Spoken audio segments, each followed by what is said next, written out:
ఈ ఉదయకాల సమయంలో ఈ ప్రార్థన కూడికి వచ్చిన మీ అందరికీ ప్రభు పేరట నా యొక్క హృదయపూర్వకమైన వందనాలు తెలియజేస్తున్నాను. మీరందరూ ఈ విధంగా ఈ స్థలంలో కూడి రావడం అన్నది ఇది ఒక మనిషి ద్వారా జరిగేది కాదు. సాక్షాత్తుగా పరిశుద్ధాత్మ దేవుడే ఈ పట్టణం యొక్క ఉజ్జీవం ఆయన నిర్ణయించారు కనుకనే అతి త్వరలో ఒక ఉజ్జీవాన్ని మనం చూడబోతున్నాం కనుకనే ప్రభు మనందరినీ ఈ స్థలంలో సమకూర్చేశారు. ఇంకా రాబోయే దినాల్లో మనం చూడబోతున్నాం. సంఘాలు, పాస్టర్స్ అందరూ కలిసి మనం ప్రార్థన చేస్తాం.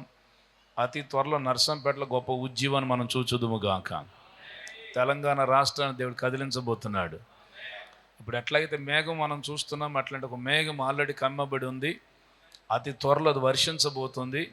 అది ఒక కడవరి వర్షంగా ఉండబోతుంది. ఉజ్జీవాన్ని మనం చూడబోతున్నాం. హల్లెలూయా. నమ్మిన వారి చేతులెత్తి దేవునికి స్తోత్రం చెప్పాలి. ఈ అవకాశం కల్పించిన దేవాది దేవునికే సమస్త ఘనత, మహిమ, ప్రభావం కలుగును గాక. ఇది ఇంత చక్కగా మరి ఖర్చుతో కూడింది. అయినను ఒక ఇవాంజలిస్ట్, సువార్థికుడిగా చేస్తున్న పీటర్ గారిలో దేవుడి మంచి దర్శనాన్ని, భారాన్ని వారి హృదయంలో పెట్టి పాపం చిన్న టైలర్ పని చేసుకుంటూ ఓ సంఘానిలో నమ్మకమైన విశ్వాసిగా ఉంటూ ఒక దర్శనంతో ఈ యొక్క ప్రార్థనను ఏర్పాటు చేయడం అనేది ఇది సాధారణంగా మనిషిలోంచి పుట్టినది కాదు. తప్పకుండా దేవుని హృదయంలో పుట్టిందన్న మాటలో ఏమాత్రం సందేహం లేదు.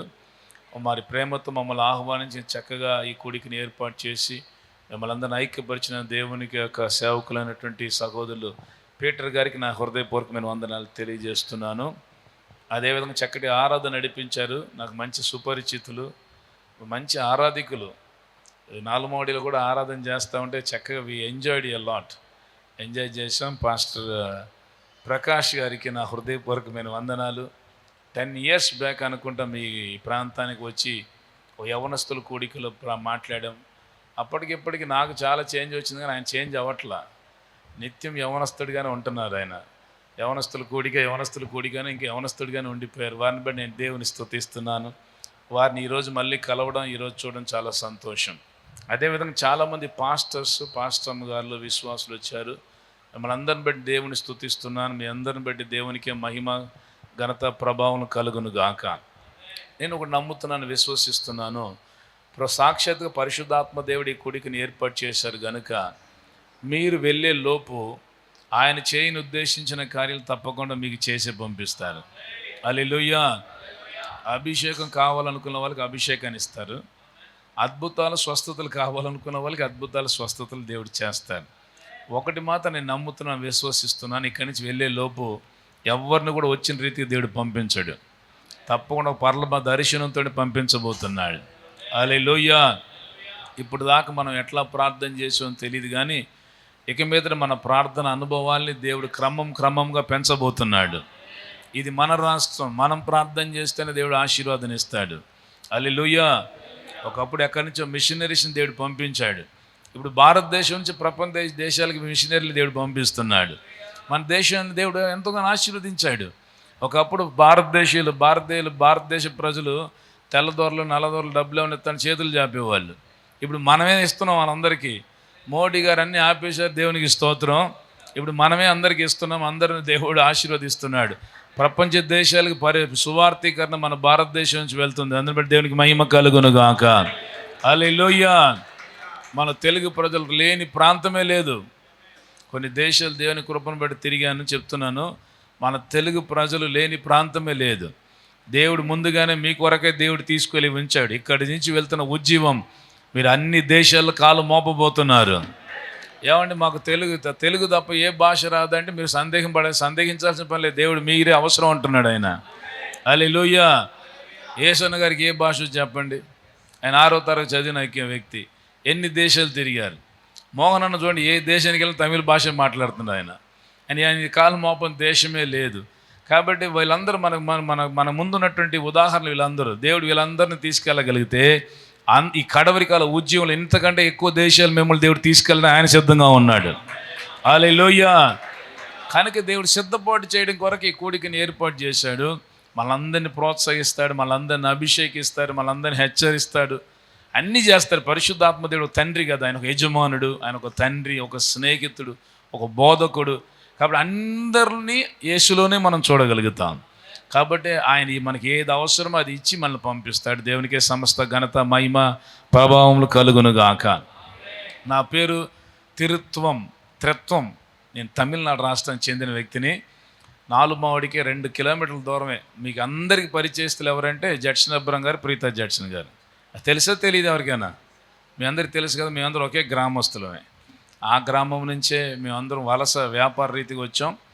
అయితే వాళ్ళు ఇంకా వ్యాపారాలు చేస్తున్నాం. మా తల్లిదండ్రులు వ్యాపార రీతికి వచ్చినప్పటికీ మేము 4 సంతానం.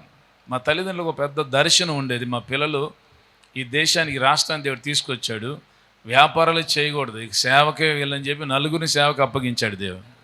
వాళ్ళు 4 సేవ చేయాలని. నాకు 3 చెల్లెళ్ళు, 3 మిషనరీస్గా నార్త్ ఇండియాలో FMPB friends missionary prayer band క్రింద మిషనరీస్గా చేస్తున్నారు. నేను కొద్దిగా ఆలస్యంగా, ఐ వాస్ వెరీ రిలక్టెంట్. నాకు సేవకుడికి రావడం అనేది ఇష్టమే లేదు. మా అమ్మగారిని ఎప్పుడు అనేవాడిని, ఎందుకమ్మా కషాయ వాళ్ళలాగా కషాయదానిలా ప్రార్థన చేస్తున్నావు, ఎందుకు అనాలి, ఎందుకు ఈ ప్రార్థన చేసి సేవకు తీసుకో ఎందుకు అనాలి, మరి నన్ను నాతో ఆపేస్తే బాగుండేది కదా అని అనేవాడిని. మా అమ్మగారన్న ఒకరోజు నువ్వు సాక్ష్యం చెప్తావు అనేవాళ్ళు. నేను ఫారిన్ వెళ్ళాను ఉద్యోగం రీతిగా 2007వ సంవత్సరం. అప్పుడు ప్రతి సంవత్సరం వస్తున్నప్పుడు మా అమ్మగారు ఏడుస్తూ అడిగేవాళ్ళు, ఎప్పుడు సేవకు వస్తావరా అని. నేను ఏమనేవాడంటే, చూసా దేవుడు నా ప్రార్థన ఆలకించి విదేశాలు తీసుకెళ్ళాడు, అక్కడ వాడుకుంటున్నాడమ్మా నన్ను, అక్కడ ఇంత కుటుంబాలు రక్షించాలని చెప్పేవాడిని. మా అమ్మగారు అనేవారు, లేదు నువ్వు ఖచ్చితంగా మన భారతదేశానికి వస్తావు, ఇక్కడి నుంచే దేవుడు నేను సువార్థికుడిగా దేవుడు ప్రపంచ దేశాలు తీసుకెళ్తాడని వాళ్ళు చెప్పేవాళ్ళు. అట్లా మా తల్లిదండ్రులకి ప్రార్థన ప్రతిఫలం ఈ స్థలం మీ మధ్య నిలబడడానికి దేవుడు సహాయం చేశాడు. అయితే పాస్టర్స్ కాబట్టి చాలామందికి ఒక సందేహం ఉంటుంది, వీళ్ళు అటు ఇటు వచ్చి సంఘం పెడతారేమో అని కదా.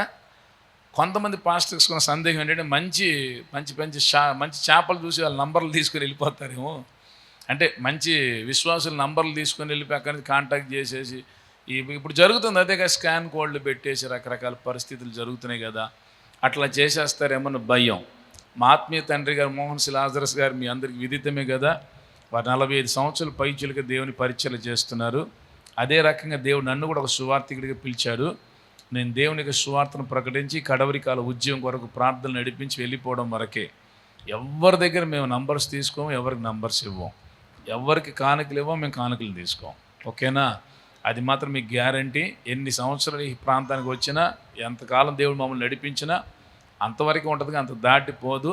దయచేసి మీరు దీని ప్రేమతో మీరు గమనించాలని ప్రేమతో మీకు మనవి చేస్తున్నాను. దేవునికి మహిమ కలుగును గాక. ఇప్పుడు మన పాస్టర్ గారు, మన ప్రకాష్ గారికి తెలుసు, 10 years క్రితమే కొంతవరకు నా పరిచయం ఉంది. వారిని అడగని పోను, వారిని గ్యారంటీ షూరిటీ సంతకం పెట్టమని చెప్తా. మీకు అట్లా తీసుకునే ప్రసక్తి ఉండదు. ఓకేనా? రైట్. రెండవదిగా నాతో పాటు దేవునికి సేవకులు పాస్టర్ ఇజ్రాయెల్ గారు వచ్చారు. మంచి మోకాల వీరుడు.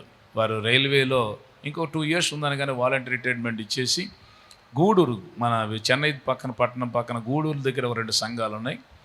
విజయవాడ పక్కన ఉండవల్లి ప్రాంతం, అంత సీఎంలందరూ ఉండే అదే ప్రాంతం, తాడేపల్లి, ఆ ప్రాంతంలో ఒక సంఘం ఉంది, 3 సంఘాలు. చక్కగా మంచి ఆరాధికులు, దేవుడు మంచి పాటలను ఇచ్చారు, మంచి ప్రార్థన పరుడు. వారు ఈరోజు నాతో కలిసి రావడం నాకు ఎంతో సంతోషం. మనందరి కొరకు వారు ప్రార్థిస్తున్నారు. పోయిన నెల కూడా వచ్చారు, ఈ నెల కూడా వచ్చారు. దేవునికి మహిమ కలుగును గాక. నాతో పాటు మరొక చెల్లెలు వచ్చారు. నీకు 3 చెల్లెలు అన్నారు కదా, 3 మిషనరీస్కి వెళ్ళారు కదా అంటే, ఈ చెల్లి మేము 8వ క్లాసు చదువుతున్నప్పుడే దత్తత తీసుకున్నాం అనమాట. వి అడాప్టెడ్ హర్. కాబట్టి ఈ చెల్లెలకి ఉద్యోగం చేయాలి. నా టైం, నా మనసే ఉద్యోగం చేస్తూ సేవ చేయాలి.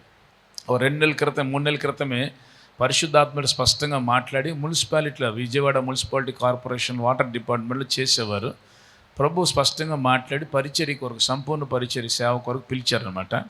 వారు కూడా సంపూర్ణ సేవకు వచ్చేసారు. 3 నెలలుగా నాతో కొంత తర్బీదు అవుతూ నాతో ఉంటూ వస్తున్నారు. దేవుని చిత్తం మీద విజయవాడలో ఒకవేళ మోహన్ సి లాజరస్ గారు ఆఫీస్ పెడితే దాన్ని వారు చూసుకోబోతున్నారు. దేవునికి సేవకులుగా వారు మేము 3 కలిసి ఈ విధంగా ఈ పట్టణానికి రావడానికి దేవుడు మాకు ఇచ్చిన మంచి ఆధిక్యత కొరకై నేను దేవుని స్తుతిస్తున్నాను. దేవునికి మహిమ కలుగును గాక. హల్లెలూయా. లూకా సువార్త 12వ అధ్యాయం 1వ వచనంలో మనం వెళ్తే, అక్కడ శిష్యులు యేసు ప్రభు దగ్గర మాట అడుగుతున్నారు. యోహాను తన శిష్యులకి ప్రార్థన నేర్పినట్లుగా మాకును ప్రార్థన నేర్పించుము.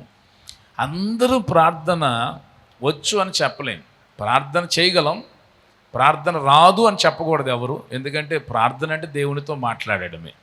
మీరు ఎట్లాగైతే ఒక పాస్టర్ గారి దగ్గరికి వెళ్ళి లేకపోతే సహ సేవకుల దగ్గరికి వెళ్ళి దాని పలానా అంశం కొరకు ప్రార్థించండి అని అడుగుతున్నారు, అదే విషయం దేవుని దగ్గర అడగమే ప్రార్థన.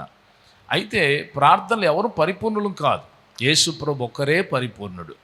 యేసు దగ్గర నుంచే మనం నేర్చుకోవాలి. శిష్యులు యేసు ప్రభు దగ్గర అడగడానికి గల కారణం ఏంటంటే, శిష్యులకి ప్రార్థన రాదని కాదు, యూదులకి ఒక సాంప్రదాయం ఉంది, ఆ రోజుకు ముమ్మారు ప్రార్థన చేస్తారు. మీరు బైబిల్ గ్రంథంలో చూడండి, దావీదు ముమ్మారు ప్రార్థించినట్లుగా, దానియేలు ముమ్మారు ప్రార్థించినట్లుగా కదా. ప్రార్థన అనుభవాలు ఉన్నాయి. హన్నా కూడా పిల్లలు లేరు అనగానే వెంటనే దేవుని మందిరానికి వెళ్ళి ప్రార్థించుకోవాలని, ఇట్లాగ ప్రార్థన అనుభవాలు శాస్త్రులు, పరిచయులు, యూదులు అందరికీ ఆ ప్రార్థన అనుభవం ఉంది. కానీ యేసులో వాళ్ళు ఒక ప్రత్యేకతను చూశారు. యేసు ప్రభు యొక్క ప్రార్థన, వారి ప్రార్థన స్టైల్, ఆయన లైఫ్ స్టైల్ డిఫరెంట్గా చూశారు. అందుకే శిష్యులు యేసు ప్రభు దగ్గరికి వెళ్ళి మాకును ప్రార్థన నేర్పించండి. ఒకవేళ అనుకోవచ్చు ఈ కూడిక దేశం కొరకు మేము ప్రతి ఆగస్టు 15వ తారీఖు చేస్తాం, లేకపోతే జనవరి 26వ తారీఖు చేస్తాం, ఆయా సందర్భాల్లో దేశం కొరకు మేము ప్రార్థన చేస్తూనే ఉంటాం, ఈ కూడిక అవసరమా అన్నటువంటి ప్రశ్న మనకు రావచ్చు కదా. ఇది అట్లా కాదు, మనందరం ఇంకా ప్రార్థనల లోతైన అనుభవాలు తెలుసుకొని అందరం కలిసి ప్రార్థన చేసి, మనం కడవరి కాలం ఉన్నాం కనుక ఆ ఉజ్జీవాన్ని త్వరగా మన పట్టణంలోకి మనం తెచ్చేయాలి, త్వరగా మన ప్రాంతంలోకి ఆ ఉజ్జీవాన్ని మనం తీసుకొని రావాలి. ఆ గొప్ప సదుద్దేశంతో, ఆ దర్శనంతోనే ప్రభు ఈ దినాలను మనకు ఏర్పాటు చేసి కొన్ని అనుభవాలు మనకు నేర్పించి మనం కూడా నేర్చుకుని అట్లా ప్రార్థన చేసి గొప్ప ఉజ్జీవానికి కారకులుగా, లేకపోతే ఉజ్జీవంలో పాలిభాగస్తులుగా ప్రభు మనల్ని ఉంచునుగాక. ఆమేన్, హల్లెలూయా. అందుకొరకు ఈ కోడికను దేవుడు ఏర్పాటు చేశాడు. అయితే దేవునికి సేవకులు పాస్టర్ ఇజ్రాయెల్ గారు నేను చెప్పాను కదా, వారికి దేవుడు మంచి పాటనిచ్చారు, ఏంటంటే ప్రార్థనను నేర్పుమయ్యా అని. ఇప్పుడు ఆంధ్ర, తెలంగాణ రాష్ట్రాలు కొన్ని వేల మంది ప్రజలు ఈ పాటను పాడుతున్నారు. ఆ పాట మనం కూడా నేర్చుకుందాం. అది నేర్చుకున్న తర్వాత మనం దేవుని వర్తమానంలోకి వెళ్దాం. ఈ పాటలు మీరు చూస్తే విజ్ఞాపన మనకు తెలుసు కదా, విసుగక ప్రార్థించాలి కదా, కన్నీటితో ప్రార్థించాలి, ఓకేనా, తర్వాత పోరాడి ప్రార్థించాలి, ఇలా చాలా ప్రార్థన అనుభవాలు ఉన్నాయి. అన్నీ రాయలేదు కానీ విద్యార్థి కొంతవరకు ఆ ప్రార్థన అనుభవాలు దాన్ని పెట్టి వారి ప్రార్థన రాశారు. మనందరం కూడా కలిసి ప్రార్థన చేద్దాం, పాడదాం, పాట నేర్చుకుందాం. ఆ తర్వాత కొంత సమయం దేవుని వాక్యాన్ని విని అందరం కలిసి ఉద్యోగం కొరకు ప్రార్థన చేద్దాం. ఒకసారి చేతులు దేవుని స్తోత్రం చెప్దాం. హల్లెలూయా. చిన్న మనవి, మన సెల్ ఫోన్స్ చాలా అభ్యంతరం పెడతాయి. పాస్టర్స్ని కూర్చొనివ్వకుండా చేసేది ఏంటంటే సెల్ ఫోన్లే. ఆ సెల్ ఫోన్ మాత్రం మన స్వాధీనంలో పెట్టుకోగలిగితే నేను అంటున్నాను, డైరెక్ట్గా మన పరలోకానికి వెళ్తామేమో అనుకుంటున్నా. బైబిల్ చెప్తుంది అభ్యంతరములు రాక తప్పవు, కానీ ఎవరి వలన అభ్యంతరం వస్తుందో వానికి శ్రమ. సో మనకి అభ్యంతరమే, అది మోగుతూ ఉంటే సౌండ్ వస్తే ఇతరులకి అభ్యంతరమే కదా. అందరికీ ఇంపార్టెంట్ పనులు ఉంటాయి. ఎవరికి లేదు చెప్పండి, ఎవరికి లేదు, అందరికీ ఇంపార్టెంట్ పనులు ఉంటాయి, అందరికి ఫోన్లు వస్తూనే ఉంటాయి. కానీ మన దేవుని సన్నిధిలో ఉన్నాం, చూచుచున్న దేవుడు మన మధ్యలో ఉన్నాడు కదా. నన్ను గనపరచు వారిని నేను గనపరుస్తా అన్నాడు. మనం ఎంతగా దేవుని గనపరుస్తామో అంతగా దేవుడు మనల్ని గనపరుస్తాడు. ఆయన తృణీకరించామనుకోండి, ఆయన మనల్ని తృణీకరిస్తాడు. ఏదో నామకార్థంగా సేవకురాలను తిరుగుతూ ఉంటాం, కానీ ఈరోజు దేవుడు మన ద్వారా అద్భుతాలు, స్వస్థతలు, ఆశ్చర్యమైన కార్యాలు చేయకపోవడం గల కారణం ఏంటంటే మనం ఆయన్ని తృణీకరించేస్తున్నాం, ఆయన దూరం పెట్టేస్తున్నాం. మనంగా స్వచ్ఛందంగా ఏదో నడుచుకొని కావాల్సిన ఫోన్ మాట్లాడుతున్నాం, కాసేపు పడుకుంటున్నాం, కావాల్సిన వాటికి వెళ్ళిపోతున్నాం, వస్తున్నాం. అట్లా ఉండబట్టే మన దేవుని యొక్క ఆశ్చర్యమైన కార్యాలు చూడండి. 2వ దినవృత్తాంతముల గ్రంథం 15వ అధ్యాయము 2వ వచనం మీరు చదివితే, ఆసా యూదా వారులారా, బెన్యామీనులారా, మీరందరూ నా మాట వినండి. మీరు యెహోవా పక్షపు వారైన ఎడల ఆ యెహోవా దేవుడు మీ పక్షంగా ఉంటాడు. మీరు ఆయన విచారణ చేస్తే ఆయన మీకు ప్రత్యక్షం అవుతాడు. మీరు ఆయన విసర్జిస్తే ఆయన మిమ్మల్ని విసర్జిస్తాడు. మనం ఎక్కడున్నా సరే ఆయన పక్షంగా మనం ఉంటే ఆయన మన పక్షంగా ఉంటాడు. మన దేవుని మందిరంలో ఉంటూ, లేకపోతే ఇలాంటి ఒక సహవాస కూడికలో ఉంటూ కూడా ఆయనను విసర్జిస్తే ఆయన మనల్ని కూడా విసర్జించుకుంటూ వెళ్ళిపోతూ ఉంటాడు. కాబట్టి మనం కొద్దిగా శ్రద్ధగా ఉండాలని నేను ప్రేమతో మీకు మనవి చేస్తున్నాను. కొద్దిగా పిల్లలందరినీ అదుపులో పెట్టుకోండి, క్రమంగా కూర్చోండి, అటు ఇటు తిరగబాకండి. చక్కగా మనం కొంత సమయం మన దేవుని ప్రెసెన్స్లో, దేవుని ప్రసన్నతలో కూర్చుందాం. సాతానుడు ఎప్పుడు ఎక్కువ గలిబిడి పెడతాడంటే పాటల సమయం ఏం అండు, పాడండి పాడండి అంటాడు. ఎందుకంటే నువ్వుంటే చాలు నాకు యేసయ్య నీ వెంటే నేను. నిజంగా అట్లా బ్రతుకుదని చెప్పండి? తెలుసు, సాతానికి తెలిసి ఇలా అలా పాడుతూనే ఉంటారు, వాళ్ళు మనస్ఫూర్తిగా పాడరా కదా. ప్రార్థనే నాకు పయనము, ప్రార్థనే నాకు, నీ పాదాలు తడపకుండా నేను పయనం చేయనే అంటారు. నిజమా? పాదాలు తడపకుండా బయలుదేరుతావా? అదంతా అదే ఒక భక్తుడు ఆయన అనుభవాలు రాశాడు. పాటలు తప్పంట్లా, పాడాలి, మనస్ఫూర్తిగా పాడాలి. అందుకే పౌలు గారు ఏమంటారు, నేను మనసుతోనూ పాడతాను, మనం పేదాలతో పాడతాను, అంతే. ఓకే, మనసుతో పాడకపోవడం వల్ల దట్ రియలైజేషన్ మనకు రావట్లా. కానీ నిజంగా మీరు ప్రార్థన చేస్తే చూడండి, కనీసం కొంతైనా ఒక అనుభూతి ఉంటుంది. అందుకే సాతానుడు పాటలు పాడేటప్పుడు ఏమండు, మిగతా టైంలో ఏమండు. వాక్యం ప్రారంభించగానే మీరు చూడండి, ఒకరు కొంత కూర్చోబుద్ది అవ్వదు, పిల్లలు డిస్టర్బ్ చేస్తారు, అప్పుడే నీళ్లు గుర్తుకు వస్తాయి, అప్పుడే వాష్రూమ్కి వెళ్ళాలనిపిస్తుంది, అప్పుడే ఫోన్ వస్తుంది, అప్పుడే విశ్వాసులు గుర్తుకు వస్తారు, అన్నీ మనల్ని పాడు చేస్తాయి. కొంత సమయం మనం ఆ స్విచ్ ఆఫ్ చేసేసి మన శరీరాన్ని, మన ప్రాణాత్మ శరీరాన్ని పరిశుద్ధాత్మ దేవుడు బలిపీఠం మీద పెట్టేస్తే ఆయన ఏం చేయని ఉద్దేశించారో అది చేస్తాడు తప్పకుండా. ఓకేనా? మనం ఎవ్వరు అశ్రద్ధ చేయకూడదు. చాలామంది నేను చూశాను, సంతకి వెళ్ళిన పిల్లల్ని సంకలో పెట్టుకుని తిరుగుతున్నారు, కానీ చర్చికి పోతే పిల్లల్ని చర్చిలో వదిలిపెట్టేస్తున్నారు. ఏమనంటే పాస్టర్ని సిలివేసేస్తున్నారు. మా పిల్లలు కనిపించారు అంటున్నారు. అరే, సంతకి వెళ్తే నువ్వు సంకలో పెట్టుకుంటున్నావు కదా, ఇదేనా ప్లే గ్రౌండా? కాదు కదా. జాగ్రత్తగా మనం ఉండాలి దేవునికి సన్నిధి. హన్నాని బట్టి నేను దేవుని స్తుతిస్తున్నా. ఒక హన్న పాలు మరిచిన వెంటనే ఒక పెద్ద ఆయన దగ్గరికి వెళ్ళి ఆ తాతని ఒక తండ్రిగా తీసుకొని తల్లిగా చూసి ఆ ప్రాంతంలో ఉండిపోయిందంటే ఆ తల్లి అలా పెంచి ఉండాలి. అందుకే బైబిల్ చెప్తుంది, తల్లి ఎట్టిదో బిడ్డ అట్టిది. అంటే బిడ్డను చూసి తల్లి అలాంటిదో చెప్పవచ్చు, అంతేగా. అట్లా ఫస్ట్ తిట్టేస్తున్నాడండి అనుకుంటున్నారు చాలామంది. అంతే, పిల్లలు చూసి తల్లి అలాంటి వాళ్ళు చెప్పొచ్చు, అమ్మా, తప్పే ఉంది దాంట్లో. కాబట్టి అందరూ మన స్వాధీనంలో ఉండాలి. చక్కగా దేవుని వర్తమానాన్ని విందాం, అందరం కలిసి ప్రార్థన చేద్దాం. ఏక మనసు, ఏక తాత్పర్యం వచ్చినప్పుడే ఆ ఉజ్జీవాన్ని మనం చూడగలుగుతాం. శిష్యులు ఉన్నారు యేసు ప్రభుతో 3.5 సంవత్సరాలు, ప్రార్థన కూడా నేర్పించమన్నారు, ప్రార్థన నేర్పించాడు. కానీ వాళ్ళ ఏక మనసు, ఏక తాత్పర్యం లేదు. ఇప్పుడు లూకాసు వార్త 9వ అధ్యాయం మీరు చదివితే ఆ యేసు ప్రభు వారు అంటే, నేను పరలోక రాజ్యానికి వెళ్ళిపోబోతున్నాను, తండ్రి చిత్తాన్ని నెరవేర్చబోతున్నానంటే, who is our next boss అని తన్నుకుంటున్నారు వీళ్ళు. చూశారు, యేసు ప్రభుతోనే ఉన్నారు, ఆయన వెళ్ళిపోతున్నానంటే ఎవరికి బాధ అనిపించాలి. అరే 3.5 సంవత్సరాలు ఆయనతో ఉన్నవే అనిపించలే. ఆయన వెళ్ళిపోతే నెక్స్ట్ బాస్ ఎవరు, నెక్స్ట్ ప్రెసిడెంట్ ఎవడు. అందుకే మనకి ఇన్ని ఫెలోషిప్లు వస్తాయి. నెక్స్ట్ ప్రెసిడెంట్ ఎవడు, ఇవ్వకపోతే ఇంకోటి స్టార్ట్ చేద్దాం. అట్లాగే ఉన్నారు. ఎవరో స్వస్థతలు చేస్తుంటే ఏసే వాళ్ళు ఆపేసి, వాళ్ళు నీ పేరట స్వస్థతలు చేస్తున్నారు. వాళ్ళు ఏక మనసు, వన్నెస్ లేదు వాళ్ళు.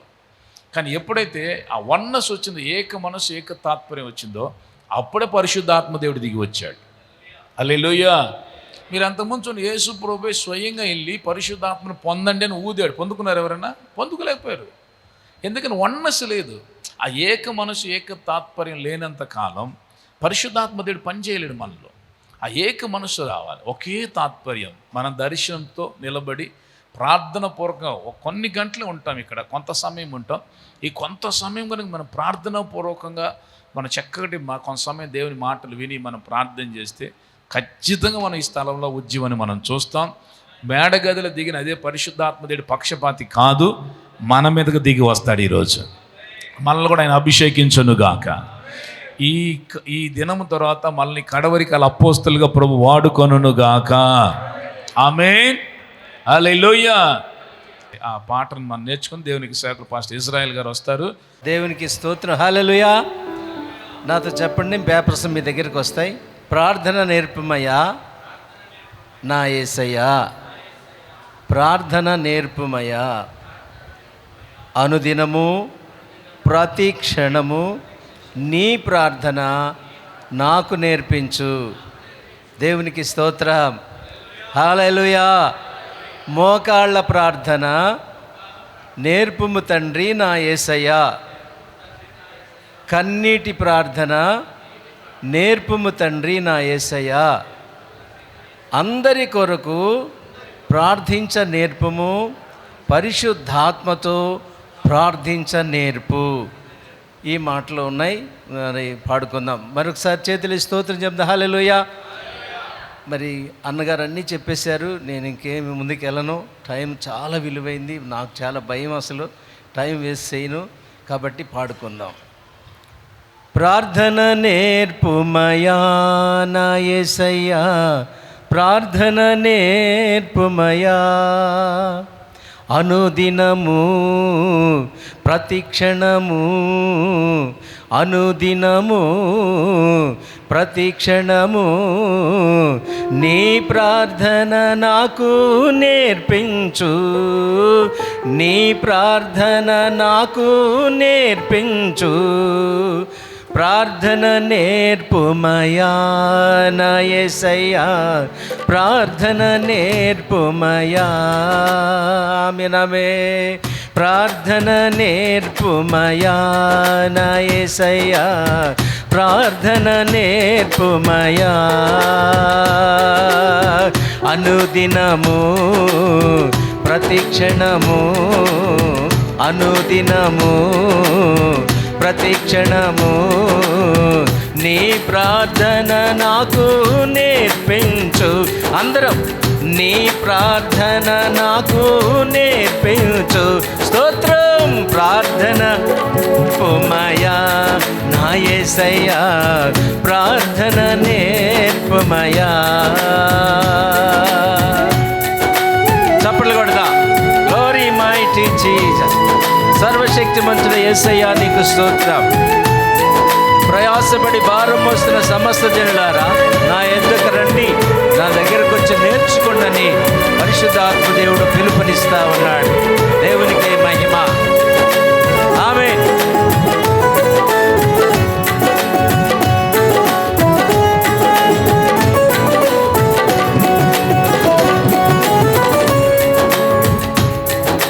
మోకాళ్ళ ప్రార్థన నేర్పుము తండ్రి నా యేసయ్యా, కన్నీటి ప్రార్థన నేర్పుము తండ్రి నా యేసయ్యా.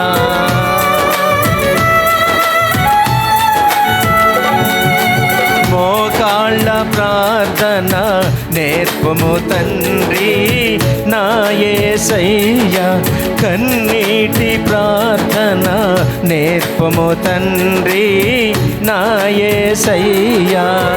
అందరి కొరకు ప్రార్థించ నేర్పు, అందరి కొరకు ప్రార్థించ నేర్పు, పరిశుద్ధాత్మతో ప్రార్థించ నేర్పు, పరిశుద్ధాత్మతో ప్రార్థించ నేర్పు. ప్రార్థన పాడాలి. యా నా యేసయ్యా. ఆమేన్. ప్రార్థన మరొకసారి. ప్రార్థన నేర్పుమయా నా యేసయ్యా, ప్రార్థన నేర్పుమయా. ఆమేన్. దేవానికి వందనాలు. మన ప్రభువు ప్రార్థన చేయుచుండగా రూపాంతరము చెందాడు పిల్లారా. ఆయన మహిమ మారిపోయింది, ఆయన వస్త్రాలు మారిపోయినాయి. అలాంటి ప్రార్థన నాకు కావాలని మనము అడగాలి అనేది దేవుని యొక్క ఉద్దేశం. Praise the lord.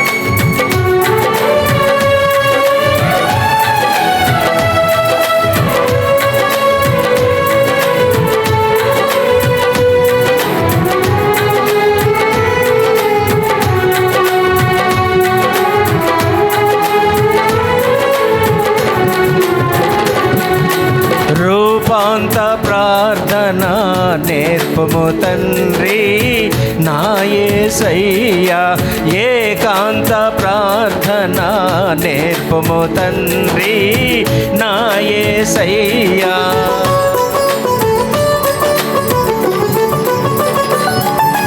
రూపాంత ప్రార్థన నేర్పుము తండ్రి నా యేసయ్యా, ఏకాంత ప్రార్థన నేర్పుము తండ్రి నా యేసయ్యా.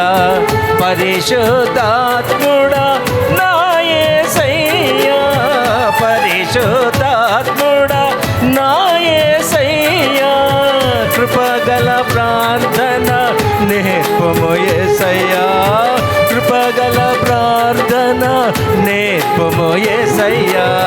ప్రార్థన very good. Amen.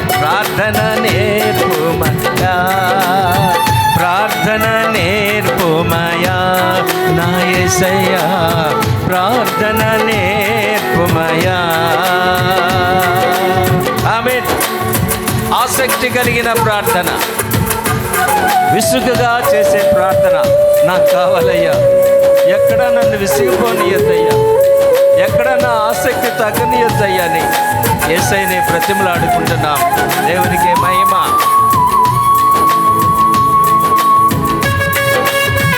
Praise the lord. దేవునికి మహిమ కలుగును గాక.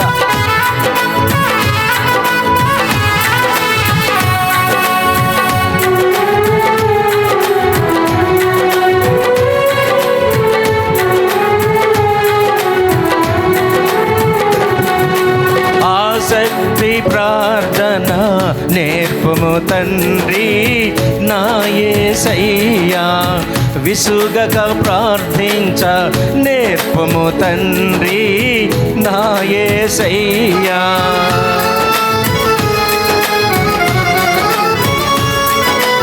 ఆసక్తి ప్రార్థన నేర్పుము తండ్రి నా యేసయ్యా, విసుగక ప్రార్థించ నేర్పుము తండ్రి నా యేసయ్యా. ఎడతెగని ప్రార్థన నేర్పుము దేవా, ఎడతెగని ప్రార్థన నేర్పుము దేవా, ఫలించు ప్రార్థన నేర్పుము యేసయ్యా, ఫలించు ప్రార్థన నేర్పుము యేసయ్యా. ప్రార్థన, ఆమేన్, స్తోత్రం. ప్రార్థన నేర్పుమయా, ప్రార్థన నేర్పుమయా నా యేసయ్యా, ప్రార్థన నేర్పుమయా. ప్రార్థన ప్రార్థన ప్రార్థన నీ ప్రార్థన, ప్రార్థన, ఆమేన్. ప్రార్థన ప్రార్థన నీ ప్రార్థన, ప్రార్థన నీ ప్రార్థన. స్తోత్రం. ప్రార్థన నేర్పుమయా నా యేసయ్యా, ప్రార్థన నేర్పుమయా. అనుదినము ప్రతిక్షణము, అనుదినము ప్రతిక్షణము నీ ప్రార్థన నాకు నేర్పించు స్వామి, నీ ప్రార్థన నాకు నేర్పించు, నీ ప్రార్థన నాకు నేర్పించు, నీ ప్రార్థన నాకు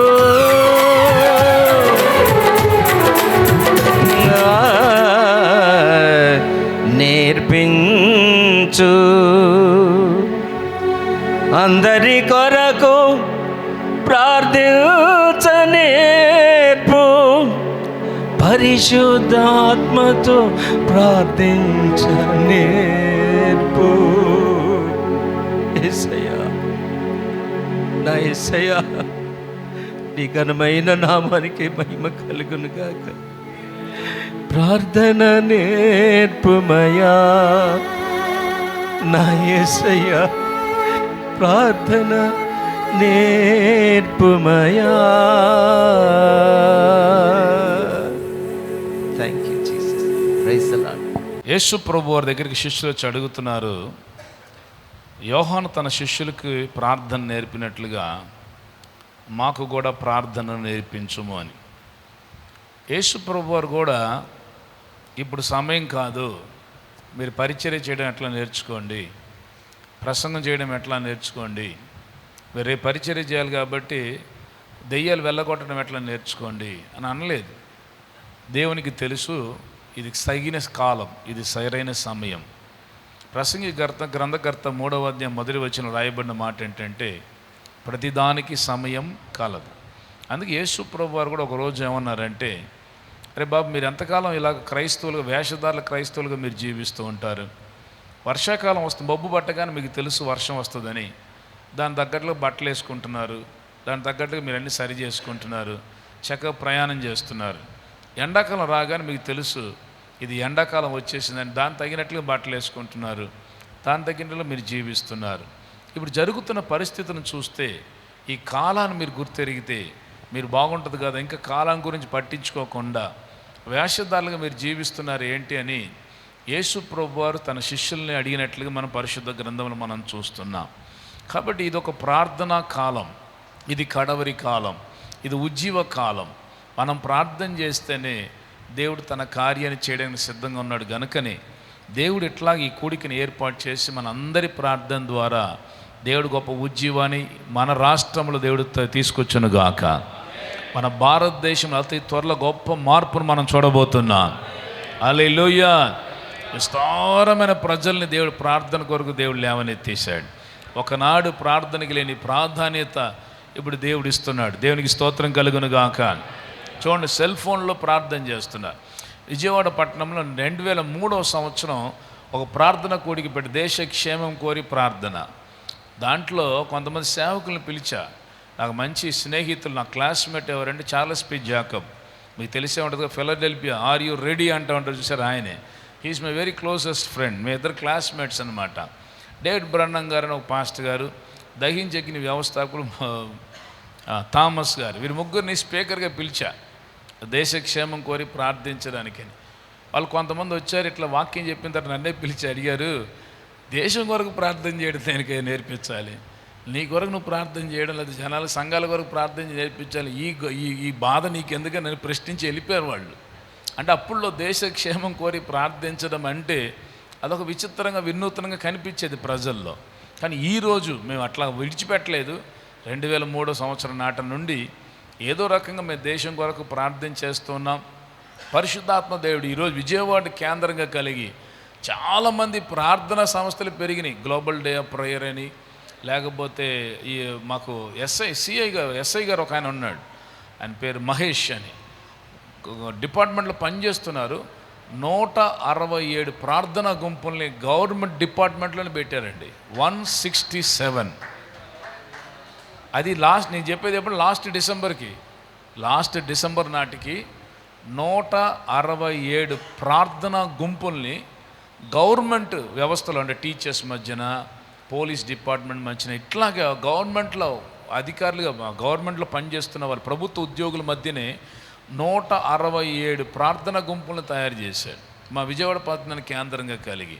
నేను విశ్వసిస్తున్న ఇది ఒక ప్రార్థనా కాలం. ఎంతమంది ఇప్పుడు చూడండి, సెల్ ఫోన్స్ పొద్దున్న 4 o'clock, 5 o'clock, 6 o'clock, ఈ 3 hours వ్యవధిలో చాలామంది స్త్రీలు, చాలామంది పాస్టర్స్ వేకుజామున సెల్ ఫోన్స్లో ప్రార్థన చేస్తున్నారు.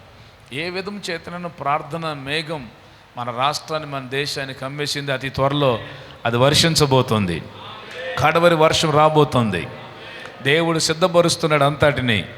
మన గొప్ప ఆ ఉజ్జీవనం కాలంలో మనం వచ్చేసిన ఉజ్జీవాన్ని మనం చూడబోతున్నాం. అయితే ఆ ఉజ్జీవంలో మనం పాలి భాగస్తులు ఉండాలని దేవుడు ఇష్టపడుతున్నాడు. మనం మిస్ కాకూడదు అది.